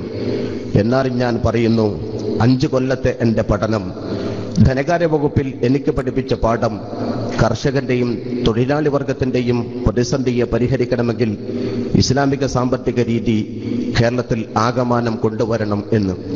അതിന്റെ അർത്ഥം എന്താണ്? ജീവിതത്തിൽ ഓർമ്മ വെച്ച നാള് മുതൽ തന്റെ കൂടെ കിടക്കുന്ന തലയിലെ കരിക വെച്ചുകൊണ്ട് കമ്മ്യൂണിസ്റ്റ് മാനിഫെസ്റ്റോയും ദാസ് ക്യാപിറ്റലും വെച്ച് കമ്മ്യൂണിസത്തിന്റെ തത്വത്തെ അലക്കി കുടിച്ച തോമസ് ഐസക്, അയാൾക്ക് മാനിഫെസ്റ്റോയിൽ പരിഹാരം കാണാൻ കഴിയുന്നില്ല, കാറൽ മാർക്സിന്റെ മൂലധനത്തിൽ പരിഹാരം കാണാൻ കഴിയുന്നില്ല. പരിഹാരം അസ്പൃശ്യതയോട് കൂടിയാണെങ്കിലും അയാൾ പറയുന്നു ഖുർആനിലാണ്, ഇസ്ലാമിലാണ്. ചുരുക്കി പറഞ്ഞാൽ സാമ്പത്തിക പ്രശ്നം ലോകത്താകമാനമുണ്ടെങ്കിൽ പരിഹാരം ഇസ്ലാമിക സാമ്പത്തിക രീതിയാണ്. ഒരു ഭാഗത്ത് താത്വികമായി ഇസ്ലാമിനെ സ്വീകരിക്കപ്പെടുകയാണ്, മറ്റൊരു മേഖലകളിൽ രാഷ്ട്രീയപരമായി ഇസ്ലാമിക സർവാംഗീകൃതമാണ് കേട്ടുകൊണ്ടിരിക്കുന്നത്. മുല്ലപ്പൂ വിപ്ലവം എന്നാണ് അറബ് വസന്തത്തെ കുറിച്ചുകൊണ്ട് ജാസ്മിൻ എന്ന ടുണീഷ്യയുടെ ദേശീയ പുഷ്പത്തെ ആസ്പദമാക്കിക്കൊണ്ട് പുതിയ പേര് സ്വീകരിച്ചുകൊണ്ടാണ് അറബ് നാടുകളിൽ വിപ്ലവങ്ങൾ നടന്നുകൊണ്ടിരിക്കുന്നത്. ലിബിയയിൽ നടക്കുന്ന വിപ്ലവത്തെയും ടുണീഷ്യൻ കലാപങ്ങളെയും പൂർണ്ണമായും സ്വീകരിച്ചുകൊണ്ടും സമ്മതിച്ചുകൊണ്ടുമല്ല ഞാൻ ഈ പറയുന്നത്. മലിനജലം ഒഴുകിപ്പോകുന്ന സ്ഥലത്ത് വെച്ചുകൊണ്ട് ഒരു രാജ്യത്തിന്റെ ഭരണാധികാരിയെ പിടിക്കുകയും അതിമൃഗീയമായ രൂപത്തിൽ അയാളെ കൊല ചെയ്യുകയും പിന്നീട് അയാളുടെ മയ്യത്ത് ഇറച്ചിത്തിണ്ടയിൽ കിടത്തി അപമാനിക്കുകയും ചെയ്ത ക്രൂര വിനോദത്തോട് ഒരു മനുഷ്യനും യോജിക്കാൻ കഴിയില്ല. പക്ഷേ അത്രമാത്രം ആ നാട്ടുകാർക്ക് വെറുക്കപ്പെട്ടവനായി മാറി എന്ന് പറയുമ്പോൾ ഏകാധിപത്യത്തിന്റെ കയ്പുനീര് ഒരു നാട് കുടിച്ചതിന്റെ പരിണിതമാണ് അവിടെ കാണുന്ന വർത്തമാനം എന്ന് നമുക്ക് മനസ്സിലാക്കാൻ സാധിക്കും. 22 കൊല്ലക്കാലം ടുണീഷ്യ ഭരിച്ചത് സൈനുൽ ആബിദീൻ ബിൻ അലിയാണ്. ഏകാധിപതിയായിരുന്നു. അവസാനം അയാൾക്കെതിരെ സമരം നടത്താൻ വേണ്ടി മുന്നോട്ട് വന്നത് റാഷിദുൽ ഖനൂഷി എന്ന് പറയുന്ന അന്നഹ്ലയുടെ സ്ഥാപക നേതാവാണ്. സമരം നടത്തിക്കൊണ്ടിരിക്കവേ അയാൾക്കെതിരെ ഭരണകൂടത്തിന്റെ ചാട്ടവാറും ഏൽക്കപ്പെടേണ്ടി വന്നപ്പോൾ റാഷിദുൽ ഖനൂഷി ടുണീഷ്യ വിട്ടുകൊണ്ട് സൗദി അറേബ്യയിലേക്ക് നാടുകടത്തപ്പെട്ടു. റാഷിദുൽ ഖനൂഷി പറഞ്ഞു, ഞാൻ തിരിച്ചു വരില്ല, തിരിച്ചു വരണമെന്നുണ്ടെങ്കിൽ സൈനുൽ ആബിദീൻ ബിൻ അലി ആ നാട് വിട്ടു പോകണം. അയാൾ അവിടെ നിന്ന് കൊണ്ട് ഓട്ടിയോടിക്കപ്പെടണം, എങ്കിലേ ഞാൻ മടങ്ങി വരൂ എന്ന്. അവസാനം ഒരു ഉന്തുവണ്ടിക്കാരനായ ഒരു ബുസൈദ് എന്ന ഒരു ചെറുപ്പക്കാരന്റെ കച്ചവടത്തെ ഭരണകൂടം നിഷേധിച്ചപ്പോൾ മനം തൊന്നുകൊണ്ട് അബൂസൈദിൽ വെച്ചുകൊണ്ട് അയാൾ ആത്മഹത്യ നടത്തി. ആ തീ ആളിപ്പടർന്നു. തുനീഷ്യ മുഴുവനും വിപ്ലവം ആഞ്ഞു വീശി. പിടിച്ചു നിൽക്കാൻ സാധിക്കാതെ, ഉടുത്ത മുണ്ട് മാറാൻ പോലും സമയം കിട്ടാതെ Zainul Abideen bin Ali Tunisia വിട്ടുകൊണ്ട് എങ്ങോട്ടോ ഓടിപ്പോയി. ഒടുക്കം റാഷിദുൽ ഖനൂഷി മടങ്ങി വന്നു. ഖനൂഷി തിരിച്ചു വന്ന സന്ദർഭത്തിൽ തെരഞ്ഞെടുപ്പിനെ നേരിട്ടു. തുനീഷ്യയിൽ പൂർണ്ണമായ ജനാധിപത്യം. അന്നഹ്ല എന്ന രാഷ്ട്രീയ പാർട്ടി എന്ത് വിഭാവന ചെയ്യുന്നു എന്ന് റാഷിദുൽ ഖനൂഷി ലോക മീഡിയയോട് പറയുകയുണ്ടായി. അദ്ദേഹം പറഞ്ഞു, വളരെ വ്യക്തമായി തന്നെ ഈ തീരുമാനവുമായി മുന്നോട്ട് പോകുന്ന സന്ദർഭത്തിൽ അപകടകരമായ ചില വർത്തമാനം ഇവിടെ കേൾക്കാമെങ്കിലും ഞാൻ ഇവിടെ ഇസ്ലാമികമായ രീതിയെയും പൂർണ്ണമായ ജനാധിപത്യത്തെയും പൂർണ്ണമായ മതേതരത്വ മനുഷ്യ സ്നേഹത്തെയും വിഭാവന ചെയ്യുന്നു എന്ന് പറഞ്ഞുകൊണ്ട് തെരഞ്ഞെടുപ്പിനെ നേരിടുകയും 90% വോട്ട് സീറ്റ് നേടി 40% വോട്ടോടുകൂടി അധികാരത്തിൽ വരികയും ചെയ്തു. ജനാധിപത്യത്തെ സ്വീകരിക്കപ്പെടുന്ന രീതിയാണ് തുനീഷ്യ കണ്ടത്. അതോടൊപ്പം തന്നെ ലിബിയയിലും ഈജിപ്തിലും പൊട്ടലുകളും പൊള്ളികളും ഉണ്ടാവാം. പക്ഷെ അതിന്റെ പേരിൽ ലോകത്താകമാനം നടന്നുകൊണ്ടിരിക്കുന്ന മുസ്ലിം ബ്രദർഹുഡിന് അവകാശപ്പെടാൻ യാതൊന്നുമില്ല. മുസ്ലിം ബ്രദർഹുഡ് ചില ഭാഗത്ത് മെച്ചപ്പെട്ടതാണെങ്കിലും പല ഭാഗത്തും മതരാഷ്ട്രവാദമാണ്. ആ മതരാഷ്ട്രവാദത്തെ സ്വീകരിക്കാൻ കഴിയില്ല. ഇന്ത്യൻ ജമാഅത്തെ ഇസ്ലാമി ഇതിൽ അവകാശപ്പെടാൻ യാതൊന്നുമില്ല. അള്ളാഹുവിന്റെ ഭൂമിയിൽ അള്ളാഹുവിന്റെ ഭരണം മാത്രമേയുള്ളൂ എന്ന് പറഞ്ഞ അവർക്കും അതിൽ നിന്നുകൊണ്ട് പിന്തിരിയപ്പെടേണ്ടി വന്നു. ചുരുക്കത്തിൽ കേരളക്കരയിൽ ഇന്ത്യ രാജ്യത്ത് കഴിഞ്ഞ ഒട്ടേറെ നാളുകൾക്ക് മുമ്പ് കണ്ട ജനാധിപത്യം ലോകത്ത് സ്വീകരിക്കപ്പെടുന്നു എന്നുകൂടിയാണ് ഇതിലൂടെ നമുക്ക് ബോധ്യപ്പെടുന്നത്. ഇസ്ലാമിക 2 തലമാണ്. പോരായ്മകളും കുറ്റങ്ങളും ഒട്ടുപാടെ ഉണ്ടായേക്കാം ലോകത്താകമാനവും. എങ്കിൽ പോലും ഇസ്ലാമിനെ താത്വികമായി സ്വീകരിക്കപ്പെടുന്ന നാട്ടിൽ ലോകത്ത് ഇസ്ലാമിക സമാജത്തിന്റെ കേരളീയ പരിപ്രേക്ഷ്യമാണ് സമസ്ത കേരള ജംഇയ്യത്തുൽ ഉലമ. സമസ്ത ഇവിടെ വിഭാവന ചെയ്യുന്നത് പഴമയെയാണ്. മഹാനായ അഷ്റഫുൽ ഖൽഖ് റസൂലുള്ളാഹി സ്വല്ലല്ലാഹു അലൈഹി വസല്ലം തങ്ങളും തിരു സ്വഹാബിമാരും കാണിച്ച വടിയും പാതയും പാന്താവും എന്താണോ അത് അതേപടി ലോകത്ത് കേരളക്കരയിലേക്ക് പ്രചരിപ്പിക്കുക എന്നതാണ് സമസ്തയുടെ പ്രഖ്യാപിതമായിരിക്കുന്ന നിലപാട്. അതിന് മാറ്റമുണ്ടാക്കാൻ ശ്രമിച്ചവർ, കഴിഞ്ഞ പഴമ കാലഘട്ടത്തെ തള്ളിപ്പറയാൻ ശ്രമിച്ചവർ, അവരുടെ മുമ്പിലാണ് യഥാർത്ഥ അഹ്ലുസുന്നത്ത് വൽ ജമാഅത്തിന്റെ സംസ്ഥാപനത്തിന് വേണ്ടി ബഹുമാനപ്പെട്ട സമസ്ത കേരള ജംഇയ്യത്തുൽ ഉലമ രൂപീകരിക്കപ്പെട്ടത്. സമസ്ത കേരള ജംഇയ്യത്തുൽ ഉലമ ഒരു യാഥാസ്ഥിക സംഘടനയാണ്. സമസ്തയെ പലരും ആക്ഷേപിക്കാറുണ്ട്. സമസ്തക്കാർ പഴഞ്ചന്മാരാണ്, സമസ്തക്കാർ യാഥാസ്ഥികന്മാരാണ്. ശരിയാണ്. അല്പം പോലും അതിൽ വേദനിക്കുകയോ നാണിക്കുകയോ ചെയ്യേണ്ട കാര്യമില്ല. സമസ്തക്കാർ തന്നെയാണ് യഥാർത്ഥത്തിൽ യാഥാസ്ഥികന്മാർ. യാഥാസ്ഥികത്വം എന്ന പദത്തിന്റെ അർത്ഥത്തിലാണ് നമുക്ക് തർക്കമുള്ളത്. പഴമയെ അതേപടി പിന്തുടരുക എന്ന് യാഥാസ്ഥികത്വം എന്ന പദത്തിന് നിർവചനം കൊടുക്കുന്നവരുണ്ട്. അല്ല, പഴഞ്ചൻ നിലപാടുകളെയും അതോടൊപ്പം തന്നെ പൗരോഹിത്യത്തെയും കൂട്ടത്തിൽ ജീർണതകളെയും കൊണ്ടു നടക്കുന്നതാണ് യാഥാസ്ഥികത്വം എന്ന് പറഞ്ഞവരും കൂട്ടത്തിലുണ്ട്. അവർക്കൊത്തുകൊണ്ട് വ്യാഖ്യാനം ഉണ്ടാക്കിയവരാണ്. യഥാർത്ഥത്തിൽ യാഥാസ്ഥികത്വം എന്ന് പറഞ്ഞാൽ പഴമയെ അതേപടി പിന്തുടരുക. അങ്ങനെയാണെങ്കിൽ സമസ്ത കേരള ജംഇയ്യത്തുൽ ഉലമയാണ് നമ്പർ 1 യാഥാസ്ഥിക സംഘടന. വിശുദ്ധ റസൂൽ സ്വല്ലല്ലാഹു അലൈഹി വസല്ലം തങ്ങളും സ്വഹാബത്തും പഴമക്കാരാണ്. അവരുടെ പഴയ നിലപാടുകളെ അതേപടി പിന്തുടരുക, അതിൽ മാറ്റങ്ങളില്ലാത്ത രൂപത്തിൽ മുന്നോട്ട് കൊണ്ടുപോവുക, ഇത് സമസ്ത സ്വീകരിച്ച നിലപാടാണ്. കേരളക്കരയിൽ നമുക്കറിയാൻ സാധിക്കും, ആദ്യമായി ഒരു സ്ത്രീ പള്ളിയിൽ പോകുന്നു, ഖദീജ കുട്ടി. 1995 പുടവ എന്ന് പറയുന്ന മാസിക പുറത്തിറങ്ങിയ സമയത്ത് അതിൽ പറഞ്ഞു, ഖദീജ കുട്ടി ധീരവനിതയാണ്. ധീരവനിത ഖദീജ കുട്ടി ചെയ്ത സേവനം ഒഡായി എന്ന് പറയുന്ന അരീക്കോടിനടുത്തുള്ള പള്ളിയിൽ ആദ്യമായി ജുമുഅക്ക് പോയി എന്നാണ്. അതിന്റെ മറ്റൊരർത്ഥം അതുവരെ ഉണ്ടായിരുന്ന ആളുകൾ ആരും വനിതകൾ ജുമഅക്ക് പോയിട്ടില്ല. ഒരൊറ്റ സ്ത്രീയും ജുമഅക്ക് പോയിട്ടില്ല. ജുമഅക്കാരും പോവാത്ത സ്ഥിതിക്ക് പിന്നെ ജുമഅക്ക് പോകുന്നത് പുതുമയാണ്. സമസ്ത കേരള ജംഇയ്യത്തുൽ ഉലമ പറയുന്നു, നബി സല്ലല്ലാഹു അലൈഹി വസല്ലം തങ്ങളോ സ്വഹാബിമാരോ അവരുടെ വനിതകളെ, ഭാര്യമാരെ, പെൺമക്കളെ, സഹോദരിമാരെ ജുമഅക്ക് കൊണ്ടുപോയിട്ടില്ല. കൊണ്ടുപോയിട്ടുണ്ടെങ്കിൽ ഖദീജ കുട്ടിയല്ല കേരളത്തിൽ ആദ്യം ജുമഅക്ക് പോയത്. ഖദീജ കുട്ടിയാണ് ആദ്യം ജുമഅക്ക് പോയി എന്ന് പറയുമ്പോൾ അതിന് മുമ്പുള്ളവരാരും ജുമഅക്ക് പോയിട്ടില്ല എന്നാണ്.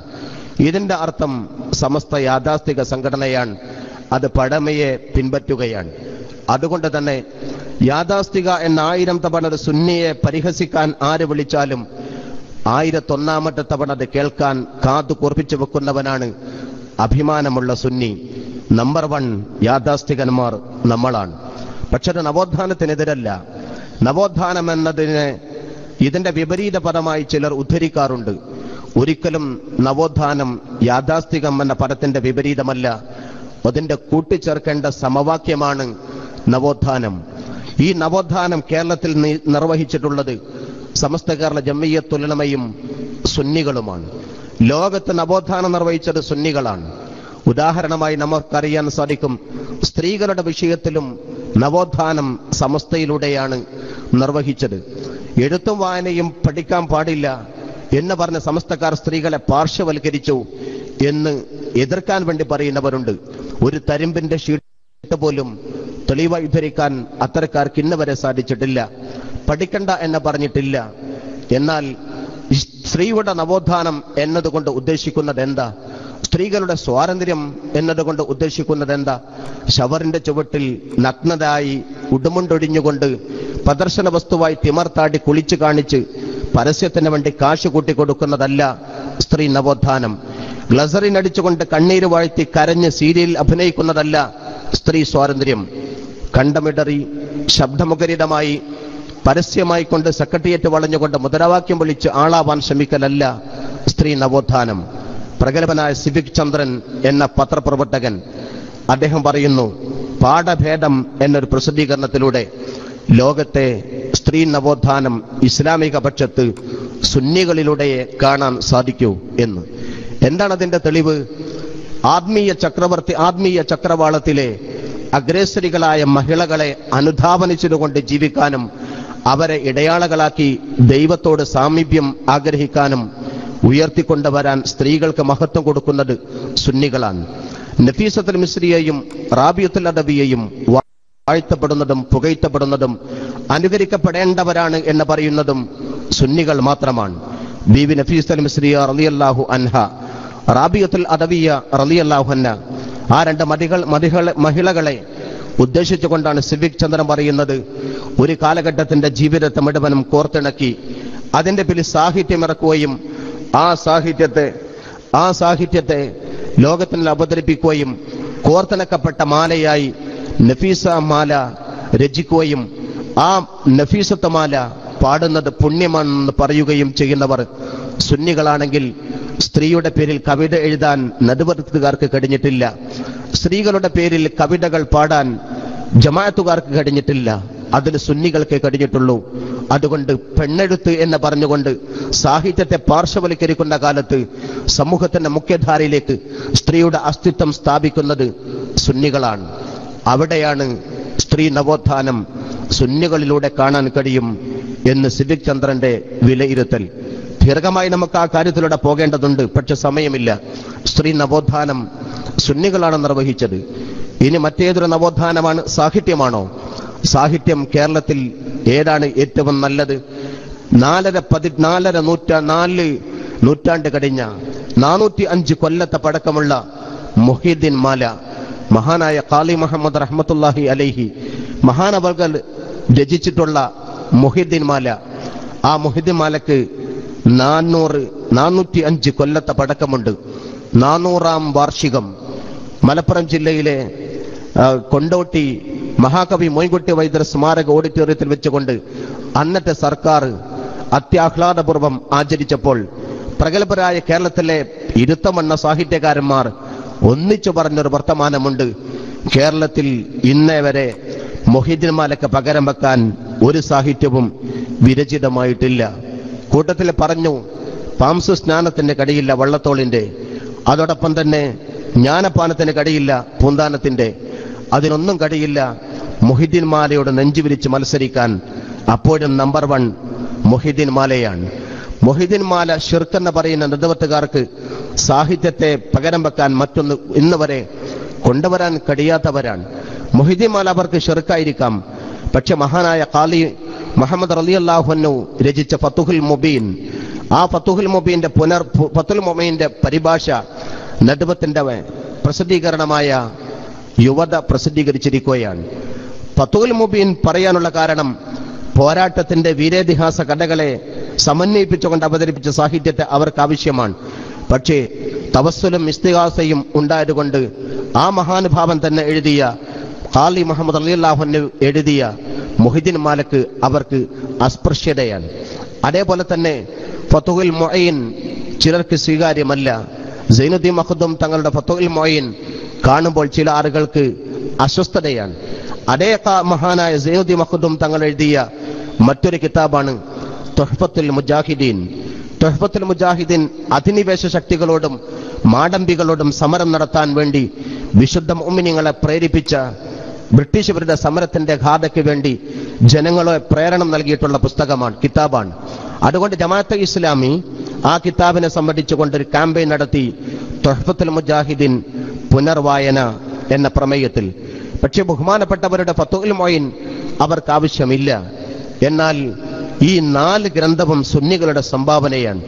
ഫിഖഹിന്റെ രംഗത്തും മറ്റെല്ലാ അഖീദയുടെ രംഗത്തും ദേശീയതയുടെ രംഗത്തും സ്വാതന്ത്ര്യ സമരത്തിന്റെ പ്രേരണയുടെ രംഗത്തും സുന്നികളുടെ സംഭാവന അല്ലാതെ മറ്റൊന്നും സാഹിത്യ ലോകത്തിന് മുമ്പിൽ സമർപ്പിക്കാൻ മറ്റാർക്കും ഇന്ന് വരെ സാധിച്ചിട്ടില്ല. മാപ്പിളപ്പാട്ട് പാടുന്നവരുടെ മുമ്പിൽ നമ്പർ 1 കുലപതി മഹാകവി മൊയ്കുട്ടി വൈദ്യരാണ്. മൊയ്കുട്ടി വൈദ്യരുടെ എല്ലാ സാഹിത്യത്തോടും ചിലർക്ക് വിയോജിപ്പുണ്ടായേക്കാം, പക്ഷേ ബദർ പാട്ടും പടപ്പാട്ടും സ്മര്യമാണ്. ഏതൊരു സ്റ്റേജിൽ അവതരിപ്പിക്കപ്പെട്ടാലും ബഹുമാനപ്പെട്ട മഹാകവി മൊയ്കുട്ടി വൈദ്യരുടെ ബദർപാട്ട് പാടിയാൽ അതുവരെ പാടിയ പാട്ടൊക്കെയും വെള്ളത്തിലാണ്. ആ പാട്ടിനാണ് ഏറ്റവും കൂടുതൽ പോയിന്റ് കിട്ടുന്നത്. അത് പാടുന്നത് ഷിർക്കാണ് എന്ന് പുറത്ത് പ്രസംഗിക്കുകയും പാടിയാൽ സമ്മാനം കിട്ടുമെന്ന ധാരണയിൽ ഒളിഞ്ഞിരുന്നു കൊണ്ട് മക്കളെ പഠിപ്പിക്കുകയും ചെയ്യുന്ന സലഫി പണ്ഡിതന്മാരുണ്ട്, മുൻഷി തമ്പുരാക്കന്മാരുണ്ട്. അവർ മനസ്സിലാക്കണം, മാപ്പിളപ്പാട്ടിന്റെ കുലപതിയായ മഹാകവി മൊയ്കുട്ടി വൈദ്യർ ഒരു സുന്നിയായിരുന്നു എന്ന വർത്തമാനം. സുന്നികൾക്ക് മാത്രമേ സാഹിത്യത്തിൽ അഭിമാനത്തോടെ എന്തെങ്കിലും പറയാൻ സാധിക്കുകയുള്ളൂ. വിദ്യാഭ്യാസമാണോ നവോത്ഥാനത്തിന്റെ മറ്റൊരു മേഖല? സുന്നികളല്ലാതെ മറ്റാരാണ് നവോത്ഥാനം വിദ്യാഭ്യാസത്തിലൂടെ നിർവഹിച്ചിട്ടുള്ളത്? എഴുത്തും വായനയും പാടില്ല എന്ന് സുന്നികൾ പറഞ്ഞിട്ടില്ല, സമസ്ത പറഞ്ഞിട്ടില്ല. പറഞ്ഞു എന്ന് സമർത്ഥിക്കാൻ ആർക്കും സാധ്യമല്ല. ഇംഗ്ലീഷ് ഹറാമാണ് എന്നൊരു കാലഘട്ടത്തിൽ പറഞ്ഞിട്ടുണ്ട്. പറഞ്ഞത് ബ്രിട്ടീഷ് വിരുദ്ധ സമരത്തിന്റെ ഭാഗമായി കൊണ്ടാണ്. ബ്രിട്ടീഷ് വിരുദ്ധ സമരം ഇന്ത്യയിൽ നടത്താൻ സാധിച്ചത്, പ്രത്യേകിച്ച് കേരളത്തിൽ നടത്താൻ സാധിച്ചത് സുന്നികളാണ്. സായിപ്പേ, നിനക്ക് നികുതി തരാൻ എനിക്ക് മനസ്സില്ലടാ എന്ന് തുക്കടി സാഹിബിന്റെ മുഖത്ത് നോക്കിക്കൊണ്ട പറഞ്ഞത് കാക്കത്തറക്കൽ ഉമർ ഖാലി റഹ്മത്തുള്ളാഹി അവർകളാണ്.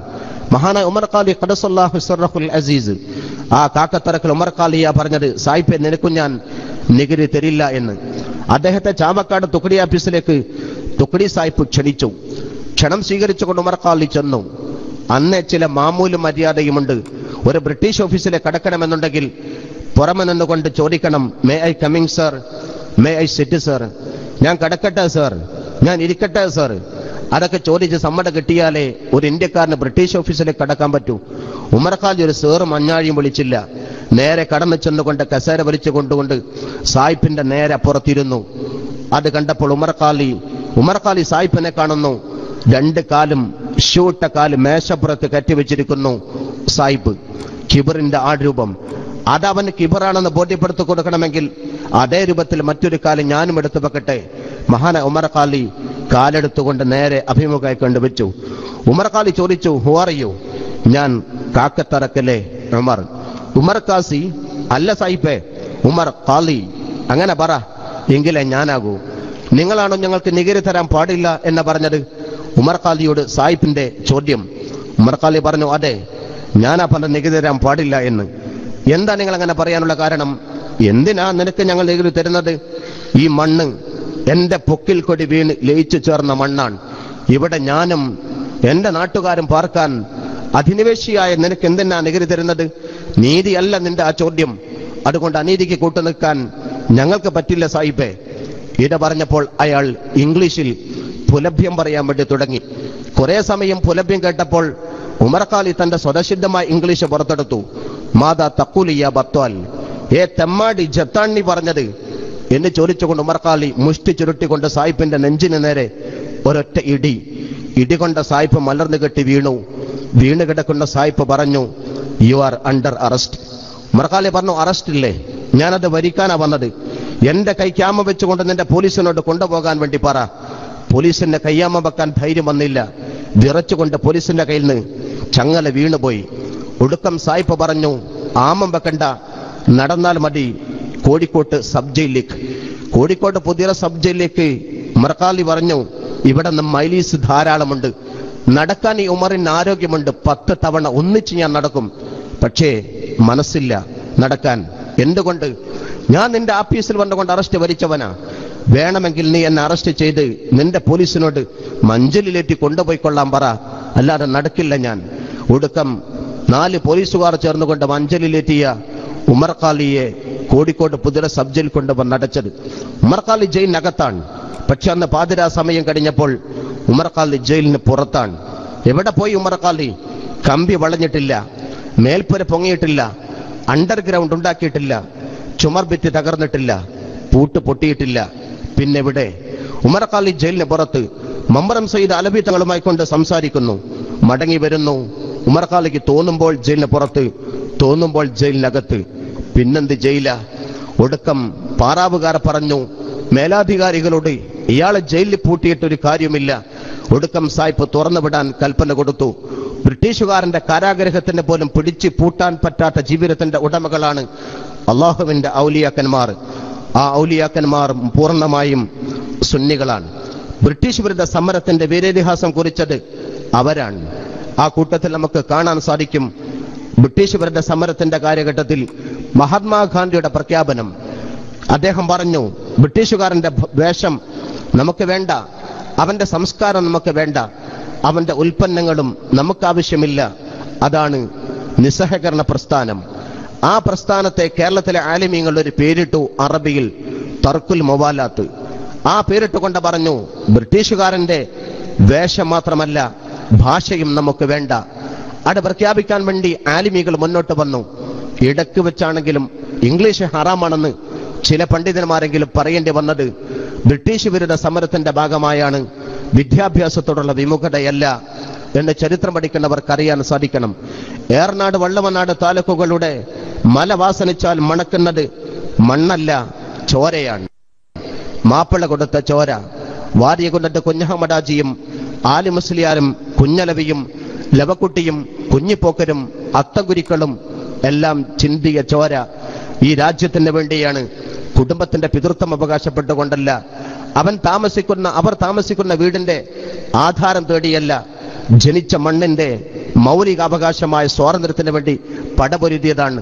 ആ കൂട്ടത്തിൽ അവർക്ക് ഇംഗ്ലീഷ് പഠിക്കാൻ നേരം കിട്ടിയിട്ടില്ല. ഇംഗ്ലീഷ് ചൊല്ലുന്നത് പോലും അവർക്ക് അലർജിയായത് സായിപ്പിന്റെ നാവുന്ന പദം വന്നതുകൊണ്ട് മാത്രമാണ്. അവൻ കെട്ടുകെട്ടി നാട് വിട്ടോടിയപ്പോൾ സുന്നികൾ ഇംഗ്ലീഷ് പറയാൻ വേണ്ടി തുടങ്ങി. വിദ്യാഭ്യാസപരമായ സൗധങ്ങൾ കെട്ടിപ്പൊക്കാൻ വേണ്ടി മുന്നോട്ട് വന്നു. ഒരുപാട് സ്കൂളുകളും ഒരുപാട് സൗധങ്ങളും സുന്നികൾ കെട്ടിപ്പൊക്കി. ആ പൊക്കലിന്റെ ഭാഗമായി കൊണ്ടാണ് രജീന്ദ്രൻ സച്ചാർ കമ്മിറ്റി റിപ്പോർട്ടിൽ പറയുന്നു, ഉത്തരേന്ത്യയിലെ മുസ്ലിമീങ്ങൾ അല്ല, ഇന്ത്യയിലെ എല്ലാ സ്റ്റേറ്റും മുസ്ലിമീങ്ങൾ പിന്നാക്കമാണ്. പശ്ചിമ ബംഗാൾ 30 വർഷക്കാലം ഒരു പാർട്ടി പ്രതിപക്ഷം പോലും ക്രിയാത്മകമാവാതെ ഭരിച്ച ആ മണ്ണ് മുസ്ലിമീങ്ങൾക്ക് 65% പ്രൈമറി തല വിദ്യാഭ്യാസം നിഷേധിച്ച നാടാണ് അവിടെ. മുസ്ലിമീങ്ങൾക്ക് അവിടെ പുരോഗതിയില്ല. രജീന്ദ്ര സച്ചാർ കമ്മിറ്റി റിപ്പോർട്ട് തയ്യാറാക്കിയ 7 അംഗത്തിൽപ്പെട്ട ഒരാള് കോഴിക്കോട്ട് വന്നപ്പോൾ പ്രസംഗിച്ചു. അദ്ദേഹം പറഞ്ഞു, ഞങ്ങൾ പശ്ചിമ ബംഗാളിലാണ് കണക്ക് പൂർത്തിയാക്കാൻ എളുപ്പം സാധിച്ചത്. ഞങ്ങൾക്ക് എളുപ്പം സാധ്യമാവാൻ കാരണം എവിടെയാണോ ടാറിട്ട റോഡ് അവസാനിക്കുന്നത് അവിടെ തുടങ്ങുന്നു ഒരു മുസ്ലിം ഗ്രാമം. എവിടെയാണോ കറണ്ടില്ലാത്ത വീടുകൾ കാണുന്നത് ഞങ്ങൾക്ക് മനസ്സിലാക്കാം അത് മുസൽമാന്റെ വില്ലകളായിരിക്കാം. എവിടെയാണോ കുടിവെള്ളം കിട്ടാത്ത സ്ഥലം അത് മുസ്ലിം പ്രദേശങ്ങളായിരിക്കാം. മുസ്ലിം പ്രദേശത്ത് വികസനമില്ല, പുരോഗതിയില്ല, യാതനകളും വേദനകളും. കൽക്കട്ട ടൗണിൽ മനുഷ്യൻ റിക്ഷ വലിക്കുന്നു, വൃദ്ധനായ മുസ്ലിം. കാരണം അവന്റെ കഞ്ഞി കുടിക്കാൻ 2 രൂപ കിട്ടണമെങ്കിൽ അതേ ഗതിയുള്ളൂ. ഇത് പശ്ചിമ ബംഗാളിന്റെ ചിത്രമാണ്. വികസന നാട് എന്ന പുറം ലോകത്തോട് പറയുന്ന ഗുജറാത്ത് ഊതിവർപ്പിക്കപ്പെട്ട ബലൂൺ പോലെ സാക്ഷാൽ നരേന്ദ്രമോദിയുടെ നാട്. മല്ലിക എന്ന പത്രപ്രവർത്തക കേരളത്തിൽ വന്നപ്പോൾ പറഞ്ഞു, ഗുജറാത്തിൽ വികസനമില്ല, മുസ്ലിം ഭൂരിപക്ഷ പ്രദേശങ്ങളിൽ ചേറും ചെളിയും കൊണ്ടവർ കഷ്ടപ്പെടുകയാണ്, മാറാവ്യാധികൾ പിടിപെട്ടുകൊണ്ടവർ മരിക്കുകയാണ്, ആശുപത്രികളില്ല അവിടെ. മുസ്ലിം ഭൂരിപക്ഷ പ്രദേശങ്ങളിൽ വിദ്യാഭ്യാസ സ്ഥാപനങ്ങളില്ല. ഗുജറാത്തിൽ 40% മുസ്ലിമീങ്ങൾ പ്രൈമറി തല വിദ്യാഭ്യാസം കിട്ടാതെ പിന്തള്ളപ്പെട്ടിരിക്കുകയാണ്. ഇത് തന്നെയാണ് എല്ലാ സ്ഥലവും. 3 മലപ്പുറം ജില്ല കൂടുമ്പോൾ ഒരു മുർഷിദാബാദ് ഉണ്ടാകുമെങ്കിൽ ആ മുർഷിദാബാദിൽ മുസൽമാൻ വിദ്യാഭ്യാസ സൗധങ്ങൾ അഭിമാനത്തോടെ ഉയർത്തിപ്പറയാൻ ഇല്ല ഒരു സ്ഥലങ്ങളിലും. തമ്മിൽ ഭേദം കേരളമാണ്. കേരളത്തിലെ മുസ്ലിമീങ്ങൾ 100% പ്രൈമറി തല വിദ്യാഭ്യാസം നേടിയിരിക്കുന്നു എന്ന് പറയുന്നത് മഹാനായ ശൈഖുന ചെറുശ്ശേരി ഉസ്താദ് നേതൃത്വം നൽകുന്ന സമസ്തയുടെ കമ്മീഷൻ അല്ല, രാജ്യത്തിന്റെ UPA ഗവൺമെന്റ് നിയമിച്ച രജീന്ദ്രൻ സച്ചാർ കമ്മിറ്റിയാണ്. കേരള മുസ്ലിമീങ്ങൾക്ക് പുരോഗതിയുണ്ട്, പ്രൈമറി തല വിദ്യാഭ്യാസം അവർ നേടിയിട്ടുണ്ട്, ഒരുപാട് വിദ്യാഭ്യാസ സൗധങ്ങൾ അവർ ഉണ്ടാക്കിയിട്ടുണ്ട്. 2 കാരണമാണ് അതിനായി രജീന്ദ്രൻ സച്ചാർ കമ്മിറ്റിയിൽ റിപ്പോർട്ടിൽ എഴുതി വെച്ചത്. 1, മഹാനായ ഖായിദ മില്ലത്ത് മുഹമ്മദ് ഇസ്മായിൽ സാഹിബിന്റെ രാഷ്ട്രീയ അവബോധം. 2, മദ്രസകൾ സ്ഥാപിച്ചുകൊണ്ട് മതസംഘടനകൾ നടത്തുന്ന കൃത്യമായ മതബോധം. ഇത് രണ്ടും ഒരുമിച്ചപ്പോഴാണ് മുസ്ലിമീങ്ങൾ രക്ഷയുടെ വാതിൽ തുറക്കപ്പെട്ടത്. തമ്മിൽ ഭേദം പുലർത്താൻ അവർക്ക് സാധിച്ചത്. മുസ്ലിമീങ്ങൾ വിദ്യാഭ്യാസം പഠിക്കണ്ട, അവർ സ്കൂളിൽ പോകണ്ട, അവൾ സർവകലാശാലയിൽ ചേരണ്ട എന്നാണ് സമസ്തയുടെ തീരുമാനമെങ്കിൽ കേരള മുസ്ലിമീങ്ങളെ 90% പ്രതിനിധീകരിക്കുന്ന സമസ്തയെ കേട്ട് ജനങ്ങൾ വിദ്യാഭ്യാസത്തിന്റെ കവാടം കൊട്ടി അടക്കപ്പെടുമായിരുന്നു. അങ്ങനെയാണെങ്കിൽ പിന്നാക്കത്തിന്റെ കാവടി എന്തപ്പെട്ട പട്ടികയിൽ കേരള മുസ്ലിമുകളായിരുന്നു നമ്പർ 1 ഉണ്ടാകേണ്ടത്. ചരിത്രം പറയുന്നത് മറിച്ചാണ്. കേരള മുസ്ലിമുകളെ 90% നിയന്ത്രിക്കുന്നത് സമസ്തയാണ് എന്ന് പറയുന്നത് അതിശയോക്തി കലർത്തിക്കൊണ്ടല്ല, ആലങ്കാരിക ഭാഷയിലുമല്ല, യാഥാർത്ഥ്യത്തിന്റെ കയ്യൊപ്പ് ചാർത്തിക്കൊണ്ട് പറയാൻ സാധിക്കും. സമസ്തയാണ്. 12 ലക്ഷം വരുന്ന വിദ്യാർത്ഥികൾ ഒരു ദിവസം 3 സ്വലാത്തെങ്കിലും ചൊല്ലിയാൽ ദിനം പ്രതി 36 ലക്ഷം സ്വലാത്ത് ഇലാ ഹളറത്ത് റസൂലില്ല. ഹബീബായ തങ്ങളുടെ റൗളയിലേക്ക് ഹദിയ കൊടുക്കാൻ ആകാശത്തിന്റെ സുശാസ്ത്രീയമായി ഉണ്ടെങ്കിൽ അത് സമസ്ത കേരള ജംഇയ്യത്തുൽ ഉലമയുടേത് മാത്രമാണ്. സമസ്തയുടെ വിദ്യാഭ്യാസ മദ്രസ തട്ടിക്കൂട്ടി ഉണ്ടാക്കിയാലും അതിന് കൊടുക്കണം ഒരു നമ്പർ, അര നമ്പർ കൊടുത്തൊതുക്കാൻ പറ്റില്ല. പക്ഷേ 500 മദ്രസ നടത്തുന്നതിന്റെ തൊട്ടപ്പുറത്താണ് 10-15 വിദ്യാർത്ഥികളെ വെച്ചുകൊണ്ട് പാര വെച്ച സമാന്തര മദ്രസകൾ പലരും കെട്ടിപ്പൊക്കിയത്. സമസ്തയുടെ മത്സരിക്കാനുള്ള ചങ്കൂറ്റം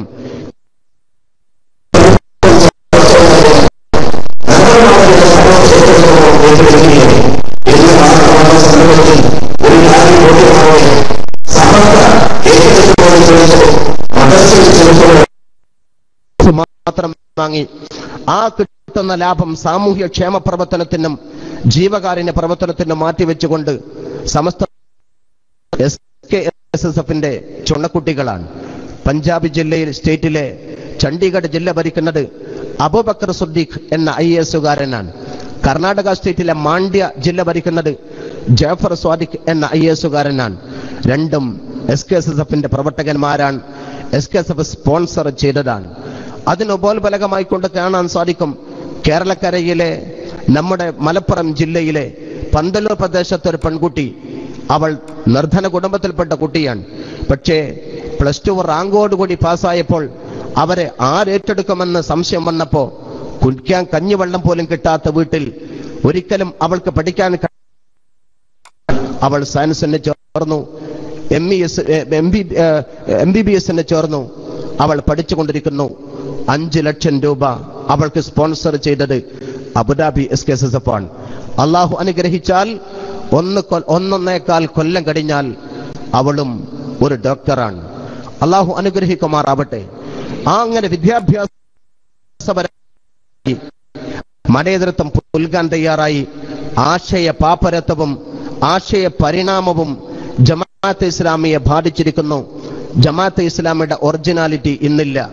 ഒറ്റ വാക്കിൽ അതിന് നമ്മൾ ഒരു ഭാഗം രണ്ടായി പിളർന്ന ജമാഅത്തെ ഇസ്ലാം മുജാഹിദ് പ്രസ്ഥാനത്തിന്റെ ഒരു വിഭാഗം അതിൽ പറഞ്ഞിരുന്നു, അള്ളാഹു അല്ലാത്ത ആളുകളുമായി ബന്ധം പുലർത്താൻ പാടില്ല, അള്ളാഹു അല്ലാത്തവരോട് അഭൗതിക മാർഗത്തിൽ യാതൊന്നും ചോദിക്കാൻ പാടില്ല എന്ന്. അഖീദയിൽ സുന്നികൾക്ക് വിരുദ്ധമായ ഒരാശയം കെട്ടിപ്പൊക്കുകയായിരുന്നു അവർ. കുനുത്ത് ഓതാൻ പാടില്ല, തറാവി 20 റക്അത്ത് നിസ്കരിക്കാൻ പാടില്ല, ജുമയുടെ മുമ്പ് 2 ബാങ്ക് കൊടുക്കുന്നത് ബിദ്അത്താണ് തുടങ്ങി സുന്നികളുടെ ഫിഖ്ഹ് ബിദ്അത്താണ് എന്ന് പറഞ്ഞുകൊണ്ടായിരുന്നു നദവത്ത് കെട്ടിപ്പൊക്കപ്പെട്ടത്. നദവത്ത് 2ആയി പിളർന്നപ്പോ ഒരു കൂട്ടരെ പറഞ്ഞു സുന്നികളുടെ ഫിഖ്ഹ് ശരിയാണ് എന്ന്. ഹുസൈൻ മടവൂരിന്റെ ഭാഗം പറയുന്നു, തറാവി 20 റക്അത്ത് നിസ്കരിക്കുന്നതിൽ പരാതിയില്ല. തെളിവെന്താ? സൗദി അറേബ്യ വഹാബിയത്തിന്റെ ഈറ്റില്ലമാണ്. വഹാബി പ്രസ്ഥാനം കെട്ടിപ്പൊക്കപ്പെട്ടത് സൗദി അറേബ്യയിലാണ്. ആ സൗദിയിൽപ്പെട്ട മക്കയിലും മദീനയിലും മസ്ജിദ് നബവിയിലും മസ്ജിദുൽ ഹറാമിലും തറാവി 20 റക്അത്ത് നിസ്കരിച്ചു കൊണ്ടിരിക്കുന്നു. സൗദി അറേബ്യയുടെ ഔഖാഫ് അംഗീകരിച്ച പല പള്ളികളിലും തറാവി 20 റക്അത്താണ് നിസ്കരിച്ചു കൊണ്ടിരിക്കുന്നത്. അതുകൊണ്ട് തറാവി 20 ആവാം എന്ന് മടവൂരിന്റെ വാദം. ഖുനൂത്ത് ഓതുന്നത് കൊണ്ട് തെറ്റാണെന്ന് പറയാൻ പറ്റില്ല എന്ന് മടവൂരിന്റെ വാദം. ജുമഅയുടെ മുമ്പ് 2 ബാങ്ക് കൊടുക്കുന്നത് തെറ്റല്ല.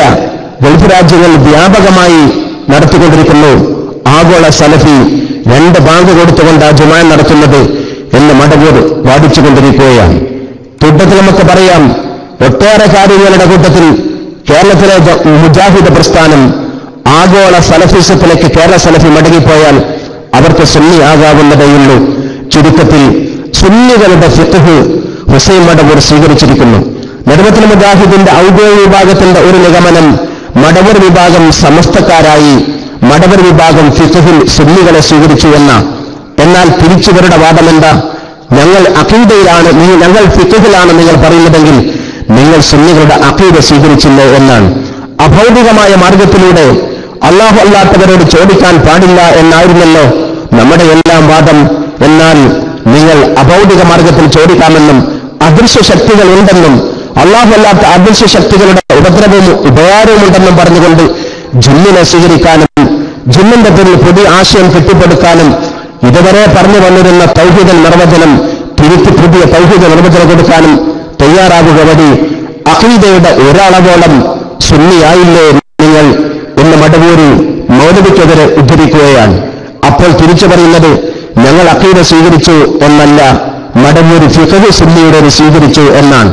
ഒരു കാര്യത്തിൽ നമുക്കിവിടെ നമുക്കിവിടെ 2 വിഭാഗത്തെയും സമന്വയിപ്പിച്ചുകൊണ്ട് ജംഅ ചെയ്യാൻ നമുക്ക് സാധിക്കും. സുന്നികളുടെ ഫിഖ്ഹ് മടവൂരി സ്വീകരിച്ചു, സുന്നികളുടെ അഖീദയുടെ ഒരളവോളം മൗലവി സ്വീകരിച്ചു. 2 കൂട്ടരുടെയും അമ്മായിപ്പേര് മാറ്റിവെച്ചാൽ ഒരു മേശയ്ക്ക് ചുറ്റുമിരുന്നുകൊണ്ട് വിശാല മനസ്സോടുകൂടി ചർച്ച ചെയ്യാൻ തയ്യാറായാൽ, മീഡിയേറ്ററാവാൻ സുന്നി തയ്യാറാൻ നിങ്ങൾ ഒരുമിക്കാൻ തയ്യാറുണ്ടെങ്കിൽ നിങ്ങൾക്കും സുന്നിയാകാം. അതിനൊരു ഫോർമുല. ഒരു കൂട്ടർ സമ്മേളനം നടത്തിയത് പനമരത്താണ്, മറ്റൊരു കൂട്ടർ സമ്മേളനം നടത്തിയത് ചങ്ങരംകുളത്താണ്. ഒരു കൂട്ടർ മരത്തിന്റെ മുകളിലും മറ്റൊരു കൂട്ടർ കുളത്തിന്റെ താഴെയും. 2 കൂട്ടരും വാശി ഒഴിവാക്കി ഒരു ഭാഗം കുളത്തിന്റെ മേൽപോട്ട് കയറുകയും മറ്റേ ടീം മരത്തിന്റെ താഴെത്തിറങ്ങുകയും ചെയ്താൽ ഭൂമി ലോകത്ത് നിങ്ങൾക്ക് സുന്നിയാവാം, സമസ്തയാവാം. ആദർശപരമായി നദവത്തുൽ മുജാഹിദീൻ ഉള്ളിലൂടെ സുന്നിയെ സ്വീകരിച്ചെങ്കിൽ ഇനി അവർക്ക് പിടിച്ചു നിൽക്കേണ്ട വല്ല കാരണവുമുണ്ടോ?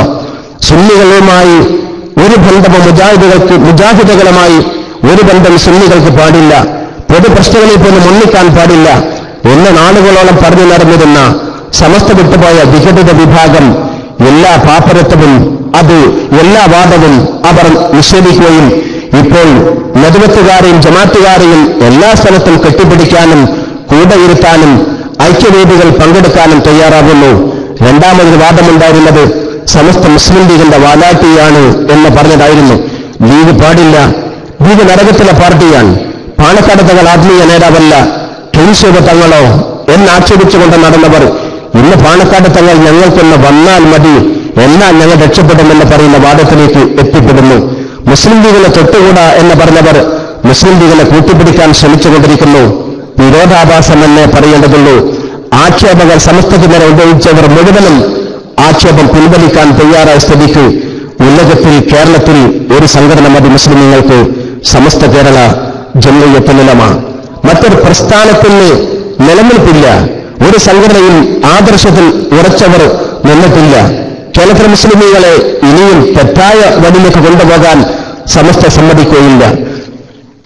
ഒരു നിലക്കും സമസ്ത കേരള ജംഇയ്യത്തുൽ ആദർശത്തിനപ്പുറത്ത് മറ്റൊരു വിഭാഗത്തിന് പോലും സ്ഥാപിച്ചെടുക്കാൻ കഴിയില്ല.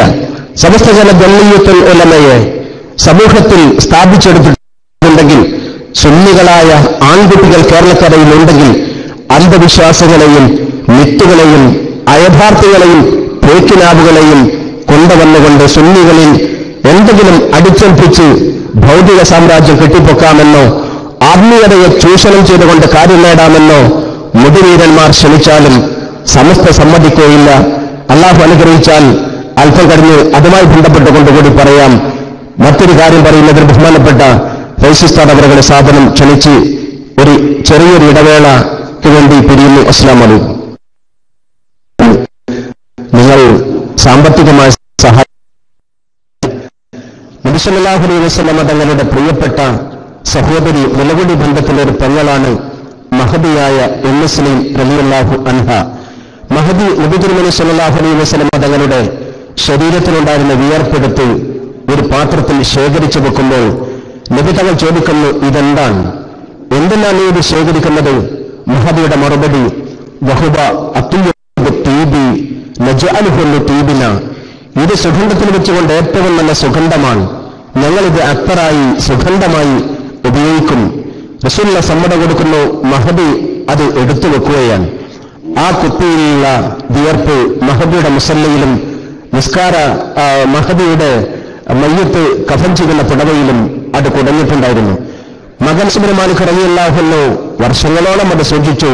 മഹാനവറുകളും മയ്യത്ത് കഫൻ ചെയ്യുന്നതിന് മുമ്പ് അത് വെക്കാൻ വസിയ്യത്തും ചെയ്തു. ചുരുക്കത്തിൽ പ്രവാചകർ സല്ലല്ലാഹു അലൈഹി വസല്ലം തങ്ങളുടെ വിയർപ്പ് പുണ്യമാണ്.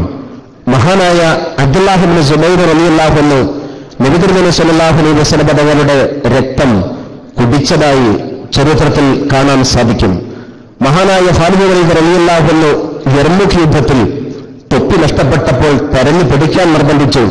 ഒടുക്കം ആ തൊപ്പി കിട്ടിയപ്പോൾ മഹാനവറുകളുടെ ആളുകൾ ചോദിച്ചു, എന്താണ് ഇതിന്റെ പ്രത്യേകത?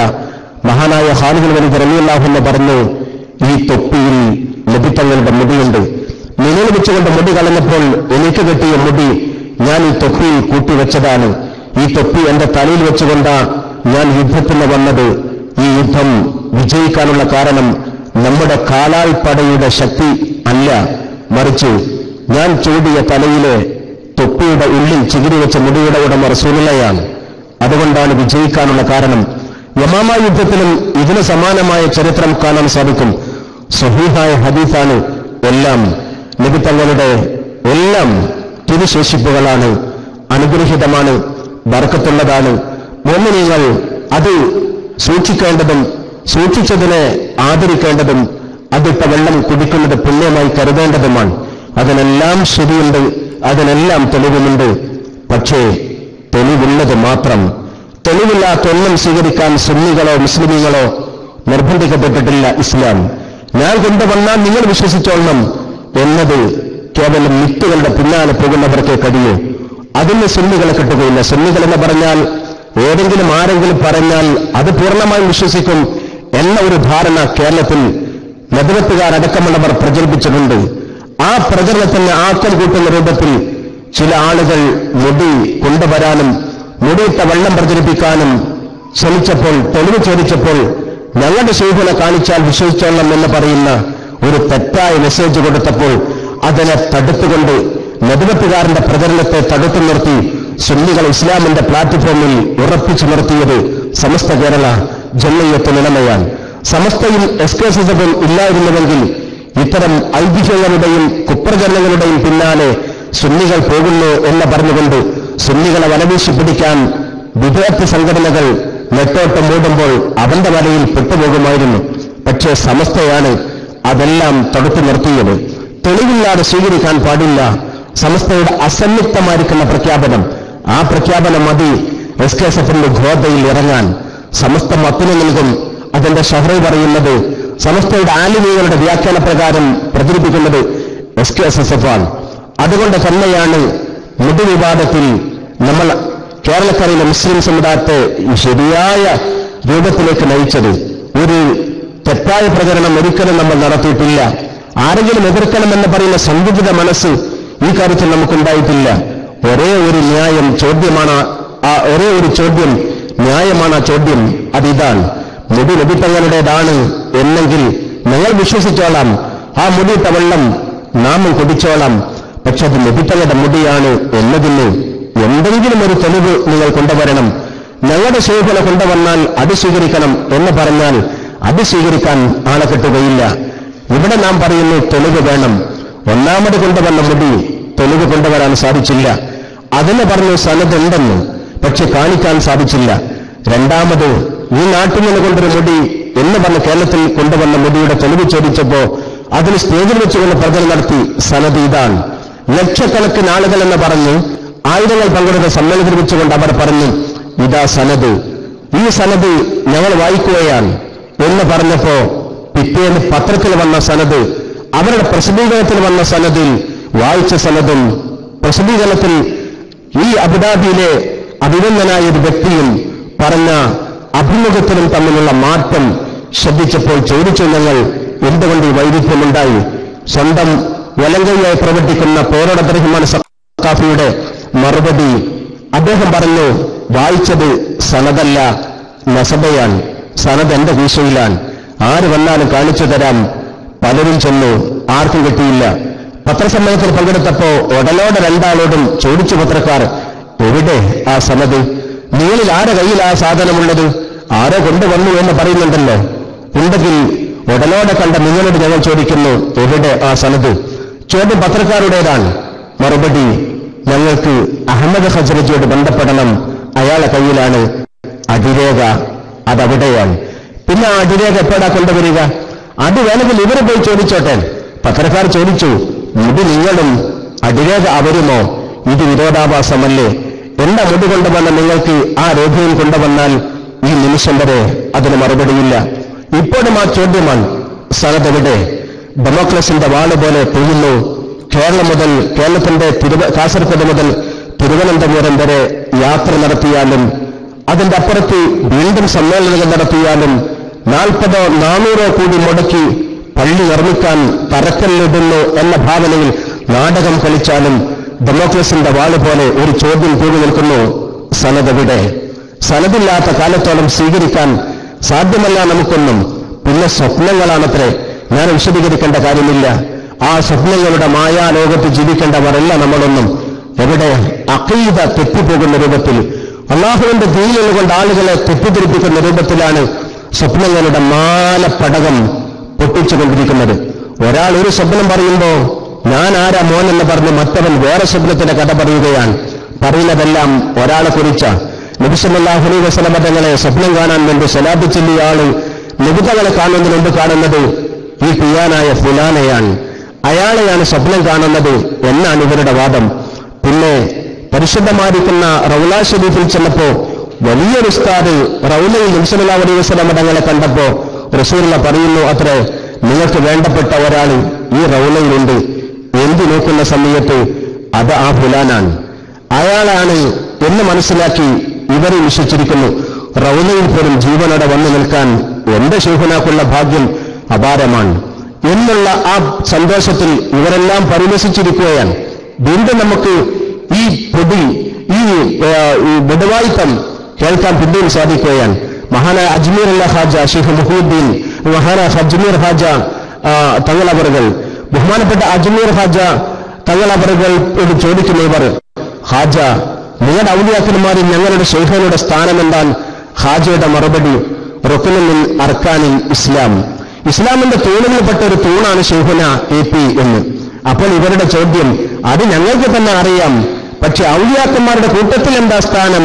അതാ തൂണാണ് എന്ന് ഞങ്ങൾക്കറിയാം, പക്ഷെ സ്ഥാനം നിങ്ങളുടെ കൂട്ടത്തിൽ എന്താ? ഞങ്ങളുടെ കൂട്ടത്തിൽ ഒരു ശൂറയുണ്ട്, ആ ഷൂറ ലോകത്തിന്റെ പല ഭാഗത്തുമാണ് മുശാവറ കൂടാറുള്ളത്.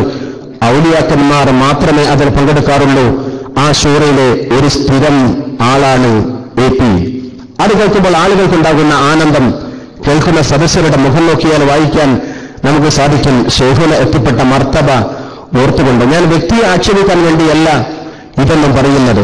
പറഞ്ഞ് എവിടെ എത്തിയെന്ന് ചോദിച്ചാൽ, ഒരാൾ പ്രസംഗിക്കുന്നു, ഇനി ദുനിയാവിൽ അള്ളാഹു എന്തെങ്കിലും ഒരു കാര്യം ചെയ്യണമെന്നുണ്ടെങ്കിൽ അത് ബഹുമാനപ്പെട്ട കാന്തപുരം ഉസ്താദിനോട് അള്ളാഹു ചോദിച്ചിട്ടേ ചെയ്യൂ എന്ന്.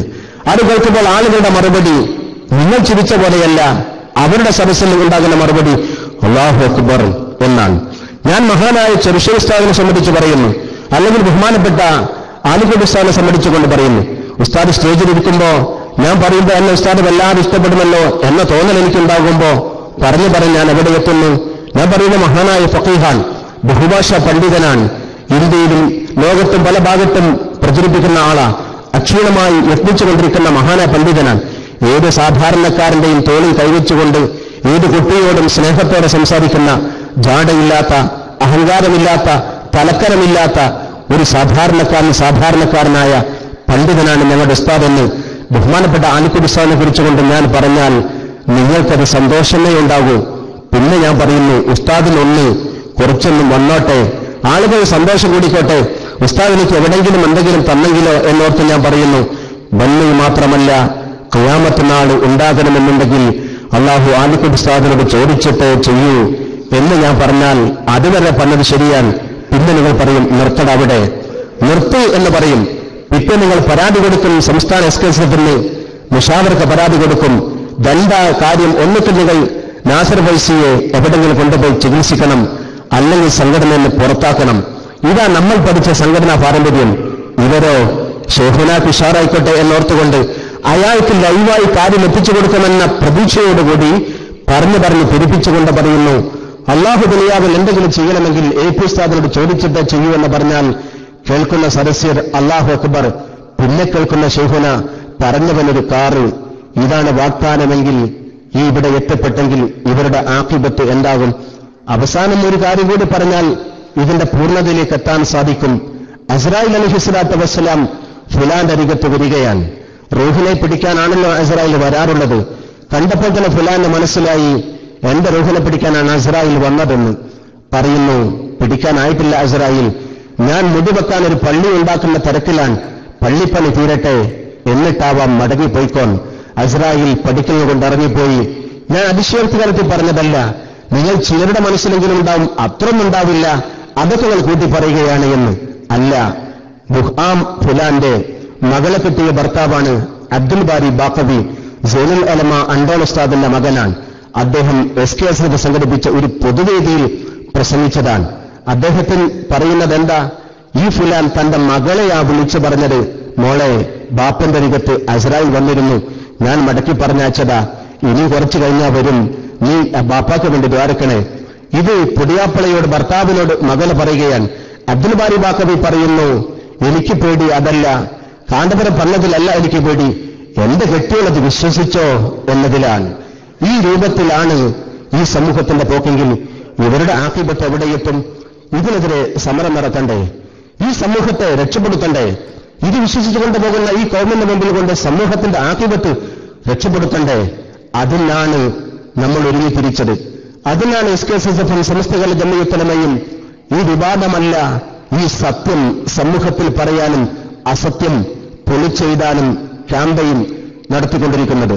അവസാനിപ്പിക്കാനായിട്ടില്ല എന്നതിന്റെ തെളിവാണ് ഈ മുടി തന്നെ വെച്ചുകൊണ്ട് അവർ സമ്മേളനം നടത്തുന്നത്. മുടി പ്രദർശനമാണത്രേ അടുത്ത റമളാനിൽ, അടുത്ത റബീഉൽ അവ്വലിൽ അവർ നടത്താൻ പോകുന്നത്. അന്ന് SKSF മറ്റൊരു മുടി പ്രദർശിപ്പിക്കും, വ്യാജമുടി. എന്തുകൊണ്ടെന്നാൽ ഇതേ മുടി തന്നെയാണ് കാന്തപുരത്തിന് കിട്ടിയ അതേ മുടി തന്നെയാണ് നമുക്ക് കിട്ടിയത്. യഥാർത്ഥത്തിൽ ബോംബെയിൽ ചെന്നപ്പോൾ ഞങ്ങൾ അന്വേഷിച്ചു, ആരാ ആദ്യത്തെ മുടി കൊടുത്ത ആള്? ആദ്യത്തെ മുടി കൊടുത്ത ആള് ജാലിയവാലയാണ്, സക്കരിയ സ്ട്രീറ്റിലുള്ള ജാലിയവാല. അദ്ദേഹത്തിന്റെ അരികത്ത് ചെന്നപ്പോൾ അദ്ദേഹം പറഞ്ഞു, അപേക്ഷ തന്നവർക്കൊക്കെ ഞാൻ കൊടുത്തു, 5500 രൂപ തരണം, അപേക്ഷയും തരണം. SKSF-ന്റെ ആസ്ഥാനം ഇസ്ലാമിക് സെന്ററിൽ ഞങ്ങൾ മുടിവെക്കാം, അതുകൊണ്ട് നിങ്ങൾ ഞങ്ങൾക്കും തരണം എന്ന് പറഞ്ഞപ്പോ ഞങ്ങൾക്കും തന്നു 7 മുടി. കാന്തപുരത്തിന് കൊടുത്തത് 3 മുടിയാ, ഞങ്ങൾ കിട്ടിയത് 7 മുടിയാ. പലരും ഞങ്ങളോട് ആക്ഷേപിച്ചുകൊണ്ട് പറഞ്ഞു, കാന്തപുരത്തിന് 3 മുടി കിട്ടിയപ്പോഴാണോ നിങ്ങൾക്ക് അസൂയ എന്ന്. 3 മുടി കിട്ടിയവരോട് 7 മുടി കിട്ടിയവർ എന്തിനാണ് അസൂയപ്പെടേണ്ട കാര്യമുള്ളത്? 4 പിന്നെയും ബാക്കിയാൽ. അസൂയയില്ല, ഞങ്ങൾക്ക് അസൂയല്ല, ഇത് തെറ്റാണെന്ന് പറയാനുള്ള സത്യത്തോടുള്ള ബോധമാണ് ഞങ്ങൾ ഇതിനെ പ്രേരിപ്പിച്ചിട്ടുള്ളത്. എന്നാൽ ഞങ്ങൾ അന്വേഷിച്ചു. ആ സന്ദർഭത്തിൽ കാണാൻ സാധിച്ചു, കാന്തപുരത്തിന് വേണ്ടി മറ്റൊരാൾ കൊടുത്തിട്ടുള്ള അപേക്ഷ ഒന്നാമതായി അദ്ദേഹത്തിന് കൈമാറ്റം ചെയ്യപ്പെട്ടത്. രണ്ടാമത് വീണ്ടും ഞങ്ങൾ സന്ദർഭം കിട്ടിയപ്പോൾ അന്വേഷിച്ചു നോക്കിയപ്പോൾ അവിടെയും കാണുന്നു അപേക്ഷ അബുദാബിയിലെ ഹസരജിയുടെ അപേക്ഷ. വീണ്ടും അന്വേഷിച്ചപ്പോൾ പറഞ്ഞു അയാൾക്കും കൊടുത്തത് ഇയാൾ തന്നെയാണ്. ഒരേ ആളാണ് 2 ആൾക്ക് മുടി കൊടുത്തത്. ആദ്യം കാന്തപുരത്തിന് മറ്റൊരാൾക്ക് മുഖേന കൊടുത്തു, പിന്നെ ഹസരജ് മുഖേന കാന്തപുരത്തിന് കൊടുക്കുകയും ചെയ്തു. 2 മുടിയും ഒരു കേന്ദ്രമാണ്. ഇത് കാന്തപുരം തന്നെ പറയുകയാണ്, എനിക്ക് മുടി കിട്ടിയ അതേ സ്ഥലത്ത് നിന്നുകൊണ്ട് ഇവർക്കും മുടി കിട്ടി എന്ന്. അതാണ് അദ്ദേഹം സ്ഥാപിച്ചെടുക്കുന്നത്. പക്ഷെ അതിന് അതിശയോക്തി കലർത്തി അദ്ദേഹം ഒന്നുകൂടി പറഞ്ഞു, ഇവരെ പറഞ്ഞൊരു ദാറുൽ ഹുദ എന്നൊരു സ്ഥാപനമുണ്ട്. ദാറുൽ ഹുദ എന്ന സ്ഥാപനത്തിൽ മുടിവെക്കാൻ ഞങ്ങൾ ഒരു കുബ്ബ കെട്ടിപ്പൊക്കും, കെട്ടിപ്പൊക്കിയ കുബ്ബയിൽ ജാലിയാവാലയുടെ പേരെഴുതും എന്നെല്ലാം SKSSFകാർ ജാലിയാവാലയോട് പറഞ്ഞപ്പോൾ പാവം ജാലിയാവാല ഇവർക്ക് മുടി കൊടുത്തുപോയി. തെറ്റ് പറഞ്ഞപ്പോഴാണ് ഇത് പറഞ്ഞപ്പോഴാണ് ദാറുൽ ഹുദയെ പറഞ്ഞപ്പോഴാണ് ഇവർക്ക് മുടി കൊടുത്തത്. എനിക്ക് മുടി കൊടുത്ത അദ്ദേഹം തന്നെ ആ കാരണത്താൽ ഇവർക്കും മുടി കൊടുത്തു എന്ന്. ഞങ്ങൾ ദാറുൽ ഹുദ പറഞ്ഞിട്ടില്ല, SKSF ദാറുൽ ഹുദ പറഞ്ഞിട്ടില്ല, അത് തെറ്റാണ്. പക്ഷേ ദാറുൽ ഹുദ പറഞ്ഞാൽ തന്നെ അത് തെറ്റല്ല. ദാറുൽ ഹുദ എന്നൊരു സ്ഥാപനമുണ്ട് എന്ന് ഉലകത്തിൽ കേരളക്കരയിൽ ആർക്കാണ് അറിഞ്ഞുകൂടാത്തത്?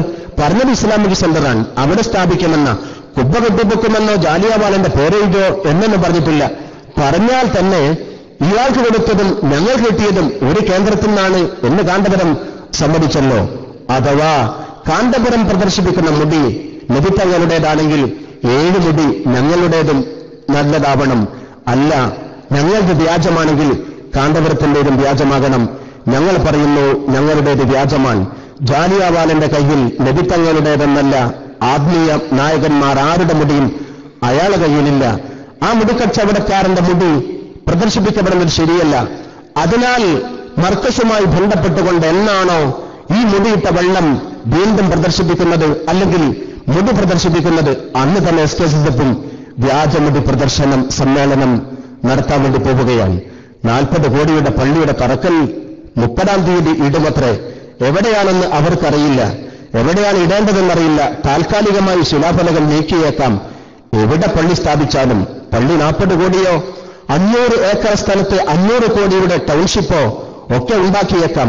ടൗൺഷിപ്പിലെ വില്ലകളും ഫ്ളാറ്റുകളും വിൽപ്പന നടത്താൻ വേണ്ടി ഒരാത്മീയ കേന്ദ്രം ഉണ്ടെന്നുള്ള പ്രചരണം നടത്തി പള്ളി ഉണ്ടാക്കി ഷെയറോഡേഴ്സിനെ ചേർക്കലും ഈ വില്ലകളെ വിട്ടുപോവാനും ആളുകളെ വശീകരിക്കാനും ഈ പള്ളി ഒരുപക്ഷെ ഇയാൾക്ക് ആവശ്യമായിരിക്കാം, ആത്മീയ കെട്ടിടം ലക്ഷ്യം വെച്ച ഇയാൾക്ക്.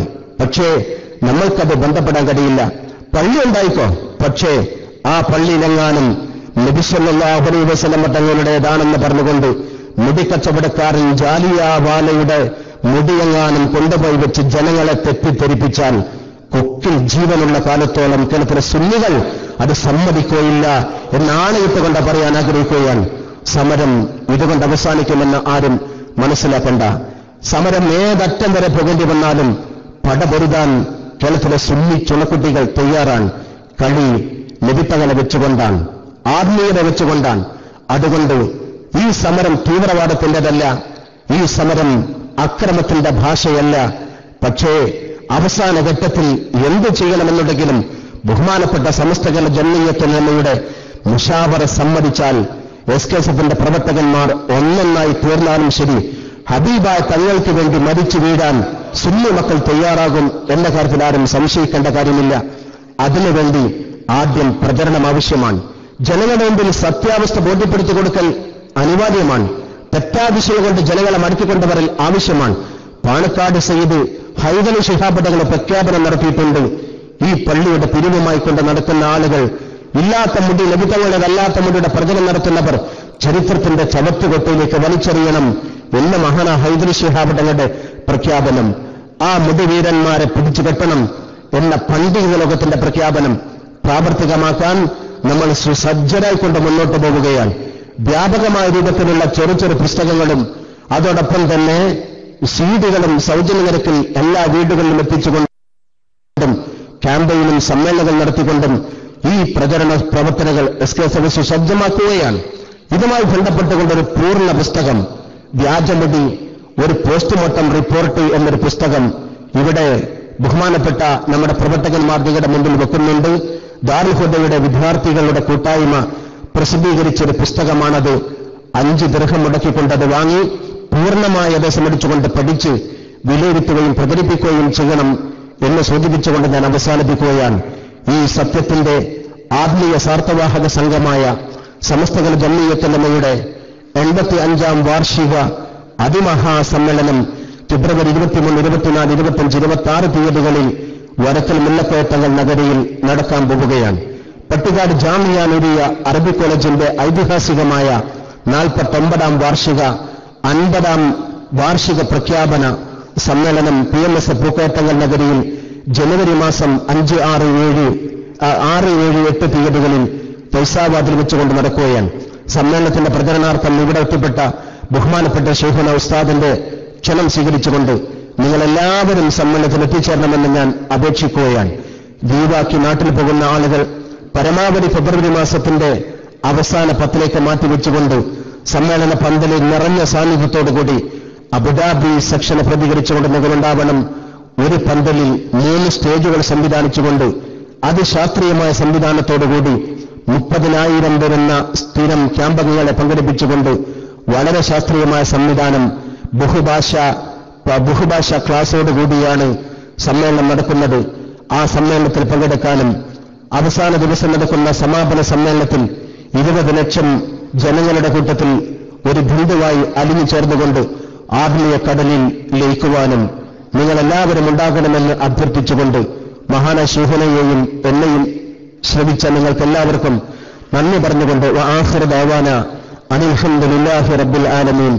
അസ്സലാമു അലൈക്കും വറഹ്മത്തുള്ളാഹി വബറകാതുഹു.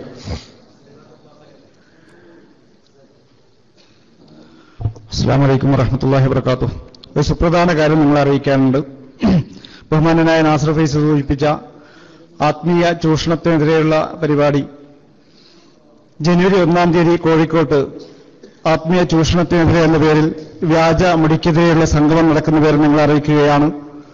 ആ സംഗമത്തിന്റെ ലൈവ് സൗകര്യപ്രദമാകുകയാണെങ്കിൽ അബുദാബിയിലെ ഇസ്ലാമിക് സെന്ററിൽ വെച്ച് നമുക്ക് കാണാനുള്ള സംവിധാനം ഡയലക്സ് മെസഞ്ചർ വഴി അതിന്റെ ലൈവ് കൊടുക്കാനുള്ള സംവിധാനം SKSF ഒരുക്കുന്നവരെ നിങ്ങൾ അറിയിക്കുകയാണ്. കൂടുതൽ വിവരങ്ങൾ ഇൻഷാ അല്ലാഹ് പിന്നീട് അറിയിക്കുന്നതാണ്. മുഴുവൻ ആളുകളും അതുമായി സഹകരിക്കണം. അതോടൊപ്പം ഈ സമ്മേളന പ്രചരണവുമായി ബന്ധപ്പെട്ട് നാളെ ഇവിടെ നടക്കുന്ന ബുർദ ആസ്വാദനം മുഴുവൻ ആളുകളും ആ പരിപാടിയിലെ കൂടെ സംബന്ധിക്കണമെന്ന് സൂചിപ്പിക്കാൻ അവസരം ഉപയോഗപ്പെടുത്തുകയാണ്. ഈ പരിപാടിക്ക് നന്ദി പ്രകാശിപ്പിക്കാൻ വേണ്ടി സുന്നി സെന്ററിന്റെ ബഹുമാന്യനായ ജനറൽ സെക്രട്ടറി ഉസ്മാൻ ഹാജിയെ സാദരം